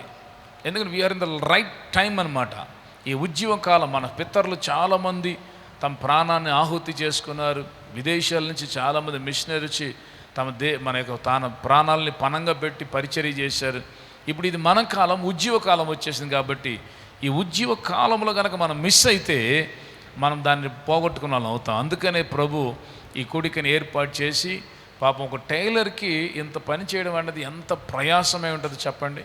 ఒక సేవకుడు చేయలేని పనిని, కొన్ని సేవకులుగా కలిసి చేయలేని పనిని ఒక సామాన్యమైన ఒక విశ్వాసి హృదయంలో ఇది పెట్టి ఇంత ఖర్చు పెట్టి ఇదంతా చేస్తున్నారంటే ఇది ఒక మనిషికి సాధ్యం అంటారా? సాక్షాత్గా పరిశుద్ధాత్మ దేవుడు ఆ సమయం ఆసన్నమైనది గనుక ప్రార్థన పరులు నిలబెట్టి ఆ కార్యం చేయడానికి దేవుడు ఏర్పాటు చేసి ఉన్నాడు. దేవునికి మహిమ కలుగును గాక. దేవునికి స్తోత్రం. హల్లెలూయా. సరే, యెహెజ్కేలు గ్రంథంలోకి వెళ్దాం. మనందరికి తెలిసినటువంటి వాక్యాలు ఉంటాయి. 22వ అధ్యాయము యెహెజ్కేలు గ్రంథం 22వ అధ్యాయము 30-31 వచనాలు మనం చదువుదాం. నేను దేశమును పాడు చేయకుండానట్లు ప్రాకారమును దిట్టబరుచుటకును, బద్దలైన సందులో నిలుచుటకును తగిన వాడెవడిని ఎంత విచారించినను ఒక్కడైనను కనబడలేదు. కావున నేను నా క్రోధమును వారి మీద కుమ్మరింతును, వారి ప్రవర్తన ఫలము వారి మీదకి రప్పించి నా ఉగ్రతాగ్ని చేత వారిని దహింతును. ఇదే ప్రభు అయిన యెహోవా వాక్కు. ప్రార్థన చేసుకుందాం. మహాపరిశుద్ధుడ, మహోన్నతుడ, జీవాధిపతి, మీకు వందనాలు, స్తుతులు, స్తోత్రాలు చెల్లిస్తున్నాం. ఉదయకాల సమయంలో నుండి కొంత సమయం మీతో గడపడానికి మాకు ఇచ్చిన మంచి ధన్యత కొరకై స్తోత్రాలు. మిమ్మల్ని స్తుతించడానికి, మిమ్మల్ని ఆరాధించడానికి, కొంత సమయం మేము ప్రార్థించడానికి మాకు ఇచ్చిన ఈ విలువైనటువంటి ఆధిక్యత కొరకై మీకు స్తుతులు, స్తోత్రాలు చెల్లిస్తున్నాం. ఇప్పుడు కూడా పరిశుద్ధాత్మ తండ్రి, మీరు నాతో మాతో మాట్లాడండి. వినగలిగిన చెవిని, గ్రహించుకోగలిగిన మనస్సును మా అందరికీ దయచేయండి. వాక్యానికి విరోధంగా పోరాటం పొంచున్న ప్రతి సాతానిక క్రియలు, అపవాది క్రియలు, ప్రతి పొలిమిరాత్మ ప్రభావం, ఆకాశముల దురాత్మ సముఖములను నజరుని యేసు నామములో బంధిస్తున్నా. ప్రతి ఎదురాడే అశ్రద్ధ ఆత్మలన్నింటినీ యేసు నామము లయపరుస్తున్నా. యేసు రక్తము చేత వాటిలన్నింటినీ మేము జయం పొందుతున్నా. మీ రక్త ప్రోక్షణ కిందకి మేము వస్తున్నాం ప్రభువా. ఇప్పుడు మీరు మాతో మాట్లాడండి. యేసు నామములో ఈ వాక్యం జయం పొందునుగాక. పరిశుద్ధాత్మ దేవ, మీరు చేయనుద్దేశించిన కార్యం యేసు నామములో ఇక్కడ జయం పొందునుగాక. మీరు మాట్లాడండి, మేము వింటాం. యేసు క్రీస్తు నామములో ప్రార్థించి అడిగిన ఈ మనవి మేము పొందుకొని ఉన్నాం తండ్రి, ఆమె. ఇక్కడ సాక్షాత్తుగా పరిశుద్ధాత్మ దేవుడే, అంటే యెహోవా దేవుడే తన హృదయంలో ఉన్నటువంటి ఆక్రందని, లేకపోతే ఆయన హృదయంలో ఉన్నటువంటి ఆ ఆవశ్యకతను ఇక్కడ చెప్తున్నట్లుగా మనం చూస్తున్నాం. నేను దేశాన్ని పాడు చేయకుండా ఉండాలంటే, రెండవది పాడైన పనే స్థలాన్ని నేను కట్టాలనుకుంటే, నేను ఒక వ్యక్తిని ఎదురు చూస్తున్నాను. ఆ వ్యక్తి కనుక నిలబడితే, ఆ వ్యక్తి కనుక ప్రార్థన చేస్తే నేను దేశాన్ని బాగు చేస్తాను, పాడైపోయినటువంటి స్థలాన్ని నేను బాగు చేస్తాను, ఈ ఉగ్రత రాకుండా నా మనస్సును మార్చుకుంటాను. ఒకవేళ అది కాకపోతే గనుక నేను నా కోపాన్ని, నా ఉద్రేకాన్ని వారి ప్రవర్తన ప్రతిఫలం, అంటే ఎవరైతే ప్రార్థించవలసిన వ్యక్తి ప్రార్థించట్లేదో, ఎవరైతే చేయవలసిన పనిని చెయ్యట్లేదో వారి మీద, అంటే దేవుడు ఎదురు చూస్తున్న వ్యక్తులు ఎప్పుడైతే అది చెయ్యలేదో వారి మీద, వారి ప్రవర్తన ప్రతిఫలాన్ని వారి మీద రప్పిస్తాను, నా ఉగ్రతాగ్ని చేత వారిని దహిస్తానని సర్వశక్తుల దేవాది దేవుడే మాట్లాడినటువంటి కార్యాన్ని మనం చూస్తున్నాం. ఒకసారి చేతిలో దేవుని స్తోత్రం చెప్దాం. హల్లెలూయా. ప్రార్థన అన్నది ఈరోజు ప్రతి ఒక్కరికి కావలసినటువంటి కార్యం అయిపోయినది. నేను ప్రాముఖ్యమైన 3 ఉద్దేశాలు మేము ముందుకు తీసుకొస్తాను. Why we have to pray. మనం ఎందుకు ప్రార్థించాలి? ప్రార్థన అనగా ఏంటి? దేవునితో సంభాషించడం, దేవునితో మాట్లాడడం. ఈ స్థలంలో కూర్చున్న మనతో ఎవరైనా ఈరోజు నువ్వు ప్రార్థన చేసావా అంటే, క్రైస్తవులు కనుక ప్రార్థన చేయవలసినటువంటి పరిస్థితి, ప్రార్థన చేయడం మనకు అందరికీ ఆనవాయితీ అలవాటుగా ఉంది కనుక చాలామంది మనం ఒకసారి చేతులు ఎత్తుతాం, నేను ప్రార్థన చేశానండి ఈరోజు అని. ఒకవేళ అదే ప్రశ్నని ఇంకొద్దిగా లోతుగా నేను అడిగాను అనుకోండి, మీరు ఎంతమంది ఈరోజు యేసుతో మాట్లాడి వచ్చారు, ఈరోజు ఎంతమంది యేసుతో మీరు మాట్లాడారు అని అడిగాను అనుకోండి, it became a question mark. అది ప్రశ్నార్థకంగా మారిపోతుంది. ప్రార్థన అంటే ఏంటి? దేవునితో సంభాషించడం, ఇరువురు కలిసి మనవి చేసుకోవడమే. అంటే నా దగ్గర ఉన్నటువంటి మనవిని ఆయనకి చెప్పుకోవడం, ఆయనకు ఉన్నటువంటి మనవిని నాకు చెప్పుకోవడం, ఇరువురు కలిసి వాళ్ళకున్న మనసులో ఉన్నటువంటి ఆ మనోభిలాషను, కావలసినటువంటి విషయాల్ని మాట్లాడుకోవడమే ప్రార్థన. ఈ విషయాన్ని మన ఆది కాండం నుంచి మనం చూసుకుంటూ రావచ్చు కదా. దేవుడు మనుషుల యొక్క ప్రార్థనను ఆలకించి తన కార్యం నెరవేర్చాలని దేవుడు చూస్తున్నాడు. ఎందుకు మనిషి ప్రార్థించాలి? ఈ విశ్వాన్ని దేవుడు సృష్టించినప్పుడు ఈ విశ్వం అంతా దేవుని కొరకు సృష్టించబడలేదు, మానవులైన మన కొరకే దేవుడు ఈ సృష్టిని సృష్టించాడు. అందుకే దేవుడు మనుషులు సృష్టించినప్పుడు ఆదికాండం 1వ అధ్యాయం 28వ వచనం మీరు చదివితే, దేవుడు వారిని ఆశీర్వదించెను. ఎట్లనగా, మీరు ఫలించండి, అభివృద్ధి పొందండి, విస్తరించండి, భూమిని నిండించండి, దానిని లోబర్చుకోండి, ఏలుడి అని 6 రకాల అధికారము కలిగిన వాక్కుల్ని ఆశీర్వాదమైన ఒక గొడుగు క్రింద పెట్టి మానవుని చేతికి అప్పగించాడు. ప్రతిదాన్ని మీరు ఏలుండి, ప్రతిదాన్ని మీరు శాసించండి, ప్రతిదాని నుంచి మీరు ఫలించండి, ప్రతి స్థలాలు మీరు అభివృద్ధి చెందండి. ఎవరు మీ అభివృద్ధిని అదుపు చేసుకోకూడదు, మీరు బాగా ఫలించాలి, ఫలింపలేనటువంటి పరిస్థితులు మీరు ఉండకూడదు. ఇట్లా సమస్త ఆశీర్వాదాన్ని, ఈ 6 రకాల ఆశీర్వచనాల్ని ఒక గొడుగు క్రింద పెట్టి మానవుని చేతికి అప్పగించి ఈ విశ్వంలో సమస్త అధికారాన్ని దేవుడు మానవుని చేతుల్లోకి అప్పగించాడు. అందుకే మీరు చూడండి, సూర్య చంద్రుల్ని ఒక మనుషుడు ఆపగలిగాడు కదా ఆ రోజు. ఎప్పుడైతే యెహోషువ ప్రార్థించాడో సూర్యుడు చంద్రుడు ఆగిపోయింది. ఎప్పుడైతే ఎలీషా ప్రార్థించాడో, ఏలియా ప్రార్థించాడో వర్షం వచ్చింది. మరలా ఏలియా ప్రార్థించగానే ఆయన అంటున్నాడు, నా మాట నేను చెప్తేనే వర్షిస్తుందని శాసించగలిగాడు. అంటే ఈ సృష్టి యావత్తును శాసించే ఒక అధికారాన్ని దేవుడు మానవుని చేతికి అప్పగించాడు. ఎప్పుడు మానవునికి చేతుల్లో నుంచి ఇది అపవాది చేతుల్లోకి వెళ్ళిపోయి ఎప్పుడు మనం దాస్యోహంలోకి వచ్చేస్తాం, ఎప్పుడు మనం బానిసలుగా అయిపోతాం, ఎప్పుడు ఒక దాని మీద ఆధారపడవలసిన పరిస్థితి వస్తుందంటే మనిషి పాపం చేసినప్పుడు. ఆదాము అవ్వలు ఎప్పుడైతే పాపం చేశారో అప్పుడు దాకా సమస్తాన్ని శాసిస్తున్నారు. పులులు ఉంటున్నాయి, సింహాలు ఉంటున్నాయి, పాము ఉంటుంది, అన్నీ వస్తున్నాయి. దేని మాటను వాళ్ళు లోబరుచుకోలేదు. వీళ్ళ మాట అది వింటుంది కనుక అది విన్నంతకాలం, వాళ్ళు శాసిస్తున్నంత కాలం చల్లటి పూట దేవాది దేవుడు దిగి వచ్చాడు. దిగి వచ్చి ఆదాము అవ్వలతో చక్కగా ఒక తండ్రి పిల్లలతో మాట్లాడుతున్నట్టుగా ఒక స్నేహ బాంధవ్యం కలిగి ఉన్నాడు.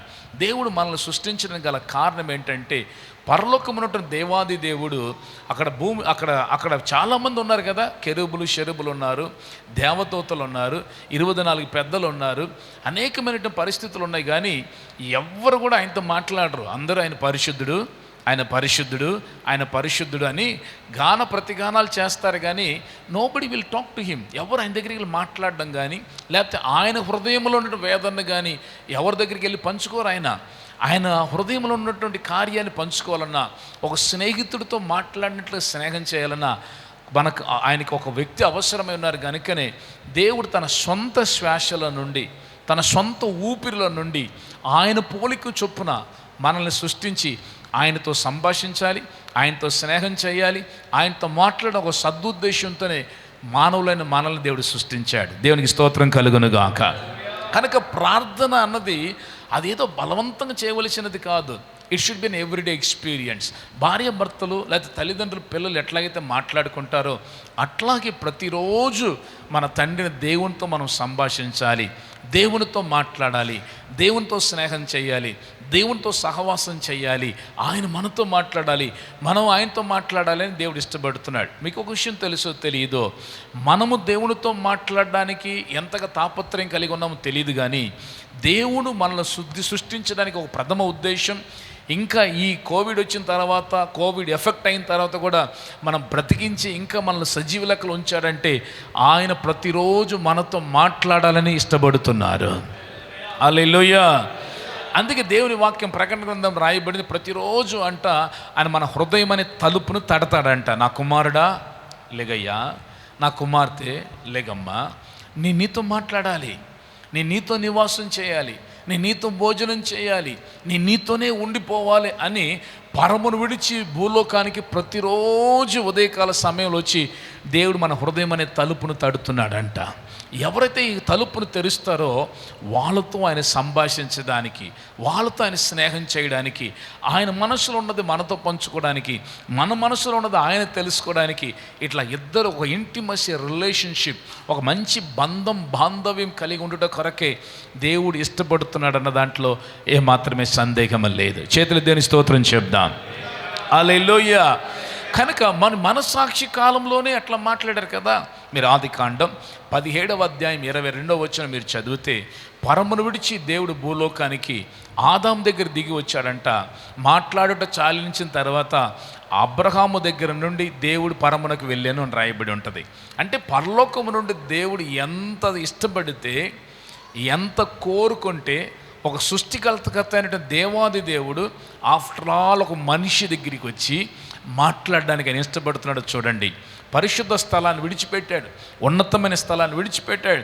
ఏదో మనం అనుకుంటే క్రిస్మస్ రోజే ఆయన విడిచిపెట్టి క్రిందకు వచ్చాడని మనం మాట్లాడుతుంటాం. No, every day, every minute ఎప్పుడైతే మనం ఆయనతో సంభాషించడానికి సిద్ధపడుతున్నామో, ఎప్పుడైతే ఆయనతో స్నేహించడానికి ఇష్టపడుతున్నానో, వెంటనే పరిశుద్ధాత్మ దేవుడు పరమను విడిచి భూలోకానికి, మన దగ్గరికి, నా దగ్గరికి వచ్చి నాతో మాట్లాడడానికి ఇష్టపడే దేవుడు మనకున్నాడు. చేతుల దేవుని స్తోత్రం చెప్దాం. అయితే ఇక్కడ అబ్రహాము ఒక సామాన్యమైన వ్యవసాయదారుడు, ఆయన ఒక యాత్రికుడిగా ఉన్నాడు. ఒక స్థలాన్ని విడిచి ఇంకో స్థలానికి వెళ్ళిపోవాలి.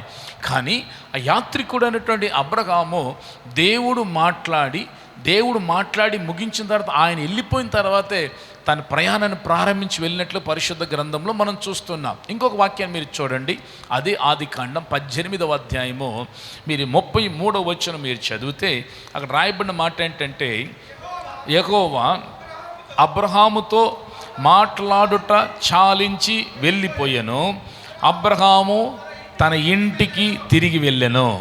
చూసారా, దేవుడంట అబ్రహాముతో మాట్లాడడానికి పరలోకం నుంచి దిగి వచ్చాడంట. దిగి వచ్చి అబ్రహాముతో మాట్లాడుట చాలించిన తర్వాత యెహోవా దేవుడు పరమునకు వెళ్ళిపోయాడంట. ఆ తరువాత అబ్రహాము తన ఇంటికి వెళ్ళెను. ఈరోజు మన సేవకులం కదండి, ఈ స్థలంలో యేసు ప్రభు చేత రక్షించబడిన విశ్వాసులు ఉన్నారు, ఆయన రక్తం చేత కడగబడిన వారు ఉన్నారు. ఈ లోకములో జీవిస్తున్న మనల్ని ఎందుకు దేవుడు వెతికి రక్షించారంటే, ఆయన నీతో నాతో మాట్లాడిన గొప్ప సదుద్దేశంతోనే. నేను ఒక స్నేహితుడిగా మార్చుకోవాలి, నువ్వు ఒక స్నేహితురాలుగా ఆయనతో మిగిలిపోతున్న ఉద్దేశంతోనే నశించిపోతున్న మనల్ని ఆయన వెతకి రక్షించారు. తన్ను తాను ప్రత్యక్షపరచుకొని ఆయన మన స్నేహితులుగా మార్చుకోవడానికి, ఆయన సొంత బిడ్డలుగా మార్చుకోవడానికి, ఆయనతో స్నేహం చేసేవారు ఉండుట కొరకే ఆయన మనల్ని వెతికి రక్షించారు. నేను ఒక ప్రశ్న అడుగుతున్నాను, రక్షించబడిన మనము ఎప్పుడు దాకా మనం ప్రతిరోజు ఎంత సమయం దేవునితో గడుపుతున్నాం? ఒక సెల్ ఫోన్తో గడుపుతంత సమయమైనా సరే, ఇంకో రకంగా చెప్పాలంటే ఒక సెల్ ఫోన్కి ఇచ్చిన ప్రాధాన్యత కూడా యేసుకి ఇవ్వలేకపోతున్నామే. యేసుకి ఇవ్వలేకపోతున్నాం. ఒక సెల్ ఫోన్, ఒక ఫేస్బుక్, ఒక యూట్యూబ్, ఒక ఇన్స్టాగ్రామ్కి ఇచ్చిన సమయం కూడా యేసుకి ఇవ్వలేని పరిస్థితిలోకి మనం దిగిపోయాం. అప్పుడు యేసు ప్రభుకి హృదయం సంతోషంగా ఉంటుందా, ఆనందం ఎలా ఉంటుందో ఆలోచించండి. సెల్ ఫోన్ ఇచ్చింది యేసయ్యే, ఈ శ్వాస ఇచ్చింది యేసయ్యే, ఈ ఆరోగ్యం ఇచ్చింది యేసయ్యే, ఈరోజు బ్రతుకున్నది యేసయ్యే, ఈ శ్వాస ఇచ్చింది యేసయ్యే. మీరు బయటికి వెళ్ళి చూడండి, కొన్ని వేల రూపాయలు కట్టి బెడ్ మీద పడుకోబెట్టి ఆక్సిజన్ పెట్టి వాళ్ళు దానికి బెడ్కి వేసి కట్టేసి బ్రతుకుతాడా లేదా అని తెలియదు ఆక్సిజన్ పెట్టినందుకు వేల రూపాయలు తీసుకుంటున్నారు. ఫ్రీగా మన ఆక్సిజన్ని మనం శ్వాసిస్తున్నాం. ఎంతమంది ఆరోగ్యంతో ప్రాణంతో కొట్టుమిట్లాడుతున్నారు. మంచి ఆరోగ్యానికి క్షేమాన్ని ఇచ్చాడు. కొంతమంది పిల్లలు లేకుండా బాధపడుతున్నారు, కొంతమంది పిల్లలు హాస్పిటల్లో ప్రాణంతో పోరాడుతున్నారు. మీకు మంచి కుటుంబ జీవితాన్ని ఇచ్చాడు. కొంతమంది భర్తలు లేకుండా బాధపడుతున్నారు, కొంతమంది భార్య లేకుండా బాధపడుతున్నారు. మీకు భార్య భర్తలు ఇచ్చాడు. ఇంత గొప్ప ఆశీర్వాదాన్ని ఇస్తే మనం ఎంతవరకు దేవునికి నమ్మకం మనం జీవించగలుగుతున్నాం? ఎంతవరకు దేవుడిచ్చిన మేలు అనుభవిస్తూ మేలు పొందినటువంటి మనము ఆ దేవుడితో సహవాసం చేయగలుగుతున్నాం? ఒకసారి మనం ఆలోచించాలి. కనుక దేవునితో సంభాషించాలి, దేవునితో స్నేహం చేయాలి, దేవునితో మాట్లాడడమే ప్రార్థన. అదేం ప్రార్థన? అది మనకు అవసరమని పరిశుద్ధాత్మ దేవుడు మనతో మాట్లాడతాం. చేతులు దేవుని స్తోత్రం చెప్దాం. ఎందుకు ప్రార్థించాలి, లేదా దేవునితో ఎందుకు స్నేహం చేయాలి, లేదా దేవునితో ఎందుకు మనం మాట్లాడాలంటే 3 ప్రాముఖ్యమైన విషయాల్ని మీకు జస్ట్ గుర్తు చేస్తాను. మత్తయి సువార్త 7వ అధ్యాయం 7వ వచనం మీరు చదివితే మనకు అందరికీ తెలిసినటువంటి పదమే, అడుగుడి మీకు ఇవ్వబడును. అడిగితే మీకు దొరుకుతుంది. అంటే మనకి ఏది అవసరమో మనకి ఇష్టానుసారంగా మనం చేసుకోకుండా మనకు దేవుడి దగ్గరికి వెళ్ళి మనం అడగాలి. ఒక గృహం కావాలి, ఒక మందిరం కావాలి, ఒక పరిచర్య కావాలి, ఆత్మలు కావాలి, దేవుని దగ్గర మనం అడగాలి. కీర్తనకారుడు అంటాడు 2వ అధ్యాయం 9వ వచనంలో, జనములను అడుగు నీకు స్వాస్థ్యంగా ఇస్తానంటున్నాడు. అంటే సేవకులుగా మనము ఆత్మలను అడిగితే ఆత్మలు ధారాళంగా ఇచ్చే దేవుడు మనకున్నాడు. హల్లెలూయా. ఎందుకు మనం అడిగి పొందుకోలేకపోతున్నాం? ఒకరోజు అడిగామండి, 2 రోజులు అడిగామండి. అందుకే సేవకులు పాటలు రాశారు, విసుకక till we receive it, till we get it. అది పొందుకునే వరకు, అది సాధించే వరకు, మనం అనుకున్న టార్గెట్ రీచ్ అయ్యేంత వరకు దేవునితో అడిగి అడిగి అడిగి మనం పొందుకోవాలి. యాకోబు చూడండి, ఒక రాత్రంతా మోసగాడే, మనలాంటి వాడే ఆయన, కానీ ఒక రాత్రంతా దేవునితో పెనుగులాడాడు. ఏమన్నాడు? నువ్వు ఆశీర్వదిస్తేనే తప్ప, నేను మోసగాడినే, నా తల్లిదండ్రులు మోసం చేసి వచ్చాను, నా అన్నను మోసం చేసి వచ్చాను. ఓ మోసగాడగా సమస్తాన్ని పోగొట్టుకొని ఇప్పుడు నేను చేసిన పాపానికి ప్రాయశ్చిత్తంగా నేను రోడ్డు మీద అనాదిగా ఈ ఎడారిలో పడున్నాను, కానీ మీరు ఆశీర్వదిస్తేనే తప్ప నేను విడిచిపెట్టను నిన్నని చెప్పి ఒక మొగసిరి కలిగిన వాడై దేవునితోనూ మనుషులతోనూ పోరాడి పెనుగులాడి పొందుకునేంత వరకు అది ప్రార్థించాడు. గనుకనే అతడు యాకోబు అనే పేరు కాకుండా ఇశ్రాయేలుగా మారాడు. ఈరోజు మనం ఎంతవరకు ఉన్నాం? ఒక పాస్టర్ గారు వచ్చి అడుగుతూ ఉన్నారు, నేను చాలా 20 సంవత్సరాల పైనుంచి సేవ చేస్తున్నాను అయ్యా, 10 మంది విశ్వాసులు కానీ ఎక్కువ రావట్లేదు, అంతకంటే ఎక్కువ మంది విశ్వాసులు ఆ పాస్టర్ గారు పలానా పాస్టర్ గారు దేవుడు ఇచ్చేశాడు. మొన్నగాకే నా దగ్గర నుంచి వెళ్ళినోడే నేను ప్రార్థన చేసే ప్రారంభించా, 100 వస్తున్నారు, నా దగ్గర 10 మంది వస్తున్నారు. ఎన్ని సంవత్సరాలైనా 10లో కూడా ఒకడు వెళ్ళిపోయాడు, 9 మంది వస్తున్నాడు. ఆయన ప్రారంభించి చాలా ఎక్కువ మంది ఉన్నారు. నేను ఒక చిన్న మాట అడిగాను, 10 మంది విశ్వాసులు వస్తున్నారు, వెరీ గుడ్, మీకు పరిచర్య ఎట్లా ఉంటుంది వారాలు అంటే, ఏముంటుంది బాబు, ఆదివారం ప్రార్థన అంతే, తర్వాత శనివారం కనిపెట్టి కూరడం అంతే, శుక్రవారం బైబిల్ స్టడీ ఎవరు రావట్లే, అందుకని అది ఆపేశాను. వెరీ గుడ్, వారంలో ఎంతసేపు మీరు ప్రార్థన చేస్తారని అడిగా. ప్రార్థన రోజు ఒక 10 నిమిషాలు ప్రార్థన చేస్తాను. 10 నిమిషాలు ప్రార్థన చేస్తాను కాబట్టి 10 మంది విశ్వాసులు ఇచ్చాడు. 10 మంది విశ్వాసులకి నువ్వు 10 నిమిషాలు ప్రార్థన చేస్తే 100 మంది విశ్వాసులు ఇస్తే నువ్వు అసలు ప్రార్థనే చేయుగా. నేను సేవకు వచ్చిన ప్రారంభ దినాల్లో 2013 సంవత్సరం అక్టోబర్ 20వ తారీఖు ప్రభు సౌత్ ఆఫ్రికా దేశంలో నేను ఐటీ రంగంలో ఒక ఎగ్జిక్యూటివ్గా జాబ్ చేస్తూ ఉన్నాను. అప్పుడు దేవుడు నాతో ముఖాముఖిగా నాతో మాట్లాడారు, విడిచిపెట్టిన పరిచర్యకి రా, భారతదేశాన్ని కేంద్రంగా కలిగి పనిచేయి, నేను మీకు తోడుగా ఉంటాను, పంపించిన స్థలానికి వెళ్ళు, నేను చెప్పమన్న మాట చెప్పన్నప్పుడు నేను దేవుని వాక్యం మాట విని వచ్చాను. వచ్చిన తర్వాత ప్రభు క్రమంగా ఆశీర్వదించి నడిపించడం ప్రారంభించాడు. ఒకసారి ఒక వారం రోజులు కంటిన్యూస్గా మినిస్ట్రీ చేసేసాను, బాగా కంటిన్యూగా. ఇంటికి వెళ్ళిపోయిన తర్వాత టైర్డ్గా పడుకున్నాను. ఆ రోజు రాత్రి అయిపోయింది. రెండో రోజు కూడా లేచి భోజనం చేసుకున్నాం, పడుకున్నా, రాత్రి పడుకున్నా. రెండో రోజు అయిపోయింది. మూడో రోజు ఇంకా మనకి బట్టలకి వచ్చేసింది కదా, ఒళ్ళంతా బాగా నీరసం వస్తుంది, లేజినెస్ ఉంటుంది కదా. మూడో రోజు మనకు ఒక అలవాటు ఉంది కదా, ప్రార్థన చేసి సేవకుని కదా, లేచి మోకరించినప్పుడు కొంచెం సమయంలో దేశప్రభుకి దుఃఖముఖం చూశాను. ఆయన కన్నీళ్ళతో నాకు కనిపించాడు. నాకేం అర్థం కాలేదు, ఏంటి దర్శనం ఏంటి ప్రభు అని చెప్పి కొంత సమయం ప్రార్థించిన ప్రభు అన్నాడు, వాట్ అబౌట్ ఎస్టర్డే, నిన్నెందుకు నువ్వు కనపడలా నాకు?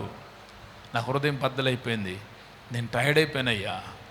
నేను ఆయన మెచ్చుకుంటాడని చెప్పి 6 రోజులు చాలా సేవ చేశాను కదా, మీరు చూశారు కదా, ఆ ప్రయాణాలు ఈ ప్రయాణాలు అన్నీ మీకు తెలిసిందే, మీరు ఇచ్చిందే కదా, అందుకే టైర్డ్ అయిపోయి నేను పడుకుని అంటాను. అప్పుడు దేవుడు చెప్పింది, I don't want your ministry, I want you. నాకు నీ పరిచర్య కాదు నాకు కావాల్సింది, నేను పిలిచాను కదా, నేను ఏర్పరచుకున్నాను కదా, ఓ పరకు నియమించాను కదా, నాకు నువ్వు అవసరం, నా దగ్గర ఉన్నది నీతో చెప్పుకోవాలి, నేను చెప్పినట్లు నువ్వు చేయాలి. నిన్ను వెతుకుయాను, నిన్నంతా నీ కనపడలేదు నాకు. ఆ రోజు ఈ రోజు వరకు పరిచర్య నేను వెనక పెడతాను. ఎప్పుడు కూడా యేసుతో మాట్లాడడమే, యేసయ్యతో సహవాసం చేయడమే. యేసయ్యతో సహవాసం చేసే కొలదే యేసుప్రభు పరిచర్యలో మనం తీసుకెళ్తాడు. కనుక మనకి ఏది అవసరమో దేవుని దగ్గర అడగాలి. పొందుకునే అంతవరకు దేవునితోనే సహవాసం చేయాలి. నేను పోయిన నెల వచ్చినప్పుడు దేవుడి యొక్క కృపను బట్టి మాటతో మాట్లాడింది కదా, God has chosen you and appointed. ఆయనే మిమ్మల్ని ఏర్పరచుకున్నాడు, మిమ్మల్ని నియమించాడని. ఏర్పాటు చేసిన మనం ఒక ఆఫీస్లో నేను పనిచేస్తున్నప్పుడు సౌత్ ఆఫ్రికా దేశంలో 9 hours పనిచేసేవాడిని. 9 గంటలు పని చేస్తే గంట తీసేస్తారు, ఎందుకని వాటర్కి వెళ్తాం, వాష్రూమ్కి వెళ్తాం, ఇటు వెళ్తాం, అటు వెళ్తాం, తీసేస్తారు. 8 గంటలు నాకు పేమెంట్ ఇస్తారు. నేను అన్నాను, పనివాడి జీతానికి పాత్రుడు కదా, సేవకులుగా మనం ఎన్ని గంటలు దేవుని దగ్గర కూర్చుంటున్నాను? లాస్ట్ టైం నేను అడిగిన ప్రశ్న. చాలామంది మనం ఫెయిల్ అవుతున్నాం. కాబట్టి ఏది అవసరమో అది పొందుకునేంత వరకు దేవునితో మనం గడపాలి, దేవునితో సహవాసం చేయాలి. ఆయన దిగి వచ్చి మనతో మాట్లాడేంత వరకు మనం ఒకటి అనుకుంటున్నాం, ఆయన ఒకటి అనుకుంటున్నారు, మనం ఒకటి చేద్దాం అనుకుంటున్నాం, ఆయన ఒకటి ఉద్దేశం కలిగి ఉన్నారు. కనుక యేసుతో మన సహవాసం కలిగి ఉన్నప్పుడు మన హృదయ వాంఛలు ఎరిగిన దేవుడు ఆయన. మనకి ఏది అవసరమో అది అడిగినప్పుడు అడిగిన దానికంటే, ఊహించిన దానికంటే అత్యధికంగా దయచేయగల యేసయ్య మనకున్నాడు. హల్లెలూయా. కాబట్టి దేవునితో సహవాసం చేయాలి. ఎందుకు ప్రార్థించాలి, లేకపోతే దేవునితో ఎందుకు సంభాషించిన సమయం గడపాలంటే మొదటిగా మనకి ఏది అవసరమో ప్రభు దగ్గర అడిగి పొందాలి. మన వ్యక్తిగత జీవితం అయి ఉండొచ్చు, కుటుంబ వ్యవస్థ అయి ఉండొచ్చు, లేకపోతే మన సంఘ పరిచయం అయి ఉండొచ్చు, లేకపోతే మన సమాజ పరిస్థితులు అయి ఉండొచ్చు. మనం ప్రార్థన చేస్తే, మనం అడిగితే అడిగి ఇచ్చే దేవుడు మనకున్నాడు. రెండవదిగా మనం ఎందుకు ప్రార్థించాలి అంటే మత్తయి సువార్త 7వ అధ్యాయం 21వ వచనంలో ఒక మాట రాయబడి ఉంటుంది. మత్తయి సువార్త 7వ అధ్యాయము 21వ వచనం, ప్రభువా ప్రభువా అని పిలిచి ప్రతివాడు పరలోక రాజ్యములో ప్రవేశింపడు కానీ పరలోకమందున్న నా తండ్రి చిత్త ప్రకారము చేయువాడే ప్రవేశిస్తాడు. ఒకసారి చేతులు దేవుని స్తోత్రం చెప్దాం. హల్లెలూయా. రెండవది, ఎందుకు దేవుని దగ్గర మనం సహవాసం చేయాలి లేకపోతే దేవునితో సంభాషించాలంటే, మనం చేస్తున్న ప్రతి పరిచర్య దేవుని చిత్తమేనా? మీరు ఈరోజు చెప్తున్న పరిచర్య, ఈరోజు చేసిన పరిచర్య, ఈరోజు చెప్తున్న మెసేజ్ దేవునికి చిత్తమైనదేనా? నువ్వు వెళ్ళి పలానా ఇంట్లో పలానా ప్రార్థన చేసి రావడం, హౌస్ విజిట్ చేయడం దేవుని చిత్తమేనా? మీరు పలానా ప్రాంతంలో దేవుని మందిరం కట్టడం దేవుని చిత్తమేనా? మందిరం కొరకు పలానా స్థలం కొనడం దేవుని చిత్తమేనా? నేను ఒకటి చెప్తాను, దేవుని చిత్తం ఉంటే కనుక వీ నెవర్ బెగ్, ఎవరిది బతిమలాడో, ఎవడు అడుక్కోడు. ఆ రాజకీయ నాయకుడి దగ్గరికి వెళ్దాం, వీడి దగ్గరికి వెళ్దాం, ఈ పెద్దోళ్ళు మాట్లాడదాం, ఆ సంఘ పెద్ద మాట్లాడదాం, నో, ఉండదు. దేవుని దగ్గర అడగండి, దేవుడు చెప్తే చేయండి. He will be our provider. ఆయన సమస్తమును మనకు సమకూర్చే దేవుడై ఉన్నాడు. హల్లెలూయా. ఆయన చెప్పకుండా చేస్తే మన ఇష్టానుసారం చేసుకోవడం కాబట్టి మన ఇష్టానుసారం కట్టుకోవాలి, మన ప్రయాసంతో మనం కట్టుకోవాలి. ఆయన ఇస్తే ఖచ్చితంగా అది ఆయన చిత్తం కనుక, ఆయన చెప్పారు కనుక ఖచ్చితంగా ఆయనే మనకు తోడుగా ఉండి ఆ కార్యం నెరవేరుస్తాడు. హల్లెలూయా. మరి యేసు ప్రభు జీవితంలో మనం చూడొచ్చు అది. యేసు ప్రభు వారు ఎందుకు ప్రార్థన చేశారు? దేవుడయ్యుండి, దేవుని కుమారుడయ్యుండి, ఈ లోకంలో మనుష్య కుమారుడు జీవించినంత కాలం యేసు ప్రభు వారు ప్రార్థించారు కదా. మార్కు సువార్త 1వ అధ్యాయం 35వ వచనం మీరు చదివితే, ఇంకా ఆయన పెందలకాడనే లెగిచి ఇంకను చాలా చీకటి ఉండగానే బయలుదేరి వెళ్ళి అరణ్య ప్రదేశానికి వెళ్ళి అక్కడ ప్రార్థన చేయించి ఉండేది. ఒకసారి చేతులే దేవునికి స్తోత్రం చెప్పాలి. యేసు ప్రభువారు దేవుడై ఉండి, జాగ్రత్త వింటున్నారు కదా, దేవుని కుమారుడై ఉండి మనుష్య కుమారుడు ఈ లోకంలో జీవించినంత కాలం ఇంకా చాలా చీకటి ఉండగానే పెందలకాడ లెగిచి యేసు ప్రభువారు అరణ్య ప్రాంతానికి వెళ్ళి ఏం చేశారంట? పెందలకాడ లెగిచి ఇంకా చాలా చీకటి ఉండగా, అంటే ఏ టైం అయి ఉంటుంది సుమారుగా? పాస్టర్లు చెప్పాలా, విశ్వాసులతో కాదు నేను మాట్లాడట్లా, చెప్పాలి. ఏ టైం అయి ఉంటుంది సుమారుగా? 5 గంటలకి చీకటి ఉండదండి, ఇంకా చాలా చీకటి ఉండగా కదా, 3 o'clock కదా, 3 to 4 లోపు అనుకుంటాం. యేసు ప్రభువారు పెందలకాడ లెగిచి ఇంకా చాలా చీకటి ఉండగా అరణ్య ప్రాంతానికి వెళ్ళి ప్రార్థన చేశారు. అందుకే ప్రార్థనలో రాశారు, ఏకాంత ప్రార్థన నేర్పమయ్యా. ఏకాంతంగా యేసు ప్రభువారు తండ్రితో గడుపుతున్నారు. మరి యేసు ప్రభువారు గడిపితే మనం గడపాలి. ఆయన దేవుడై ఉండి ఆయనే తండ్రితో ఒకరోజు దేవునితో గడిపి ఒక దినాన్ని ప్రారంభిస్తే మనం ఎంతమంది వేకువజామున లెగుస్తున్నాం?